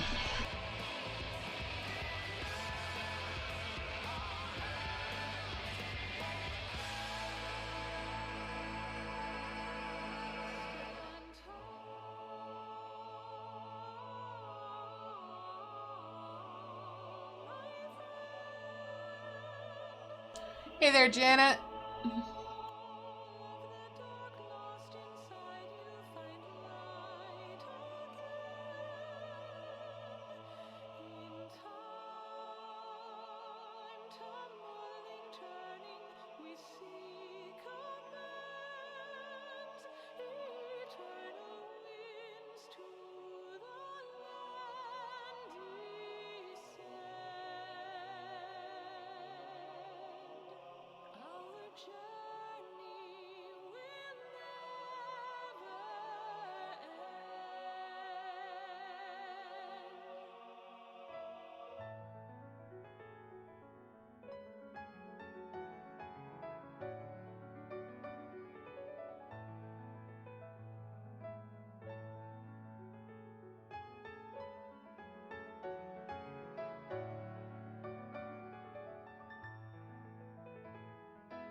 with one world's end as a new begin.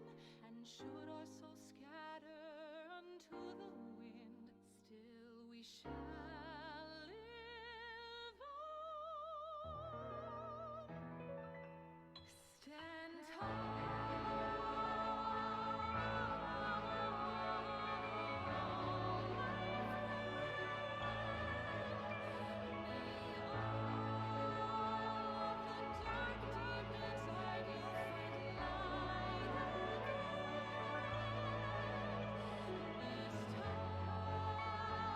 Time to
Hiya, Jody. How you doing?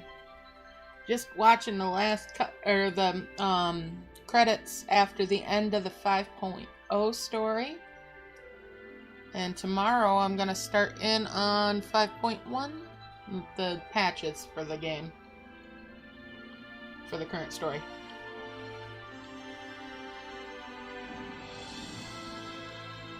Glad to hear you're doing good.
Alright. So that was the end credits for 5.0. And that's where we're going to leave it off for today. Hope to see you guys in the next one. Thanks for hanging out and sticking with it. And I hope I see you guys in the next one. Have a great day, night, weekend, whatever. I hope you had a nice holiday. And like I said, hope to see you in the next one. Love y'all loads. Bye for now.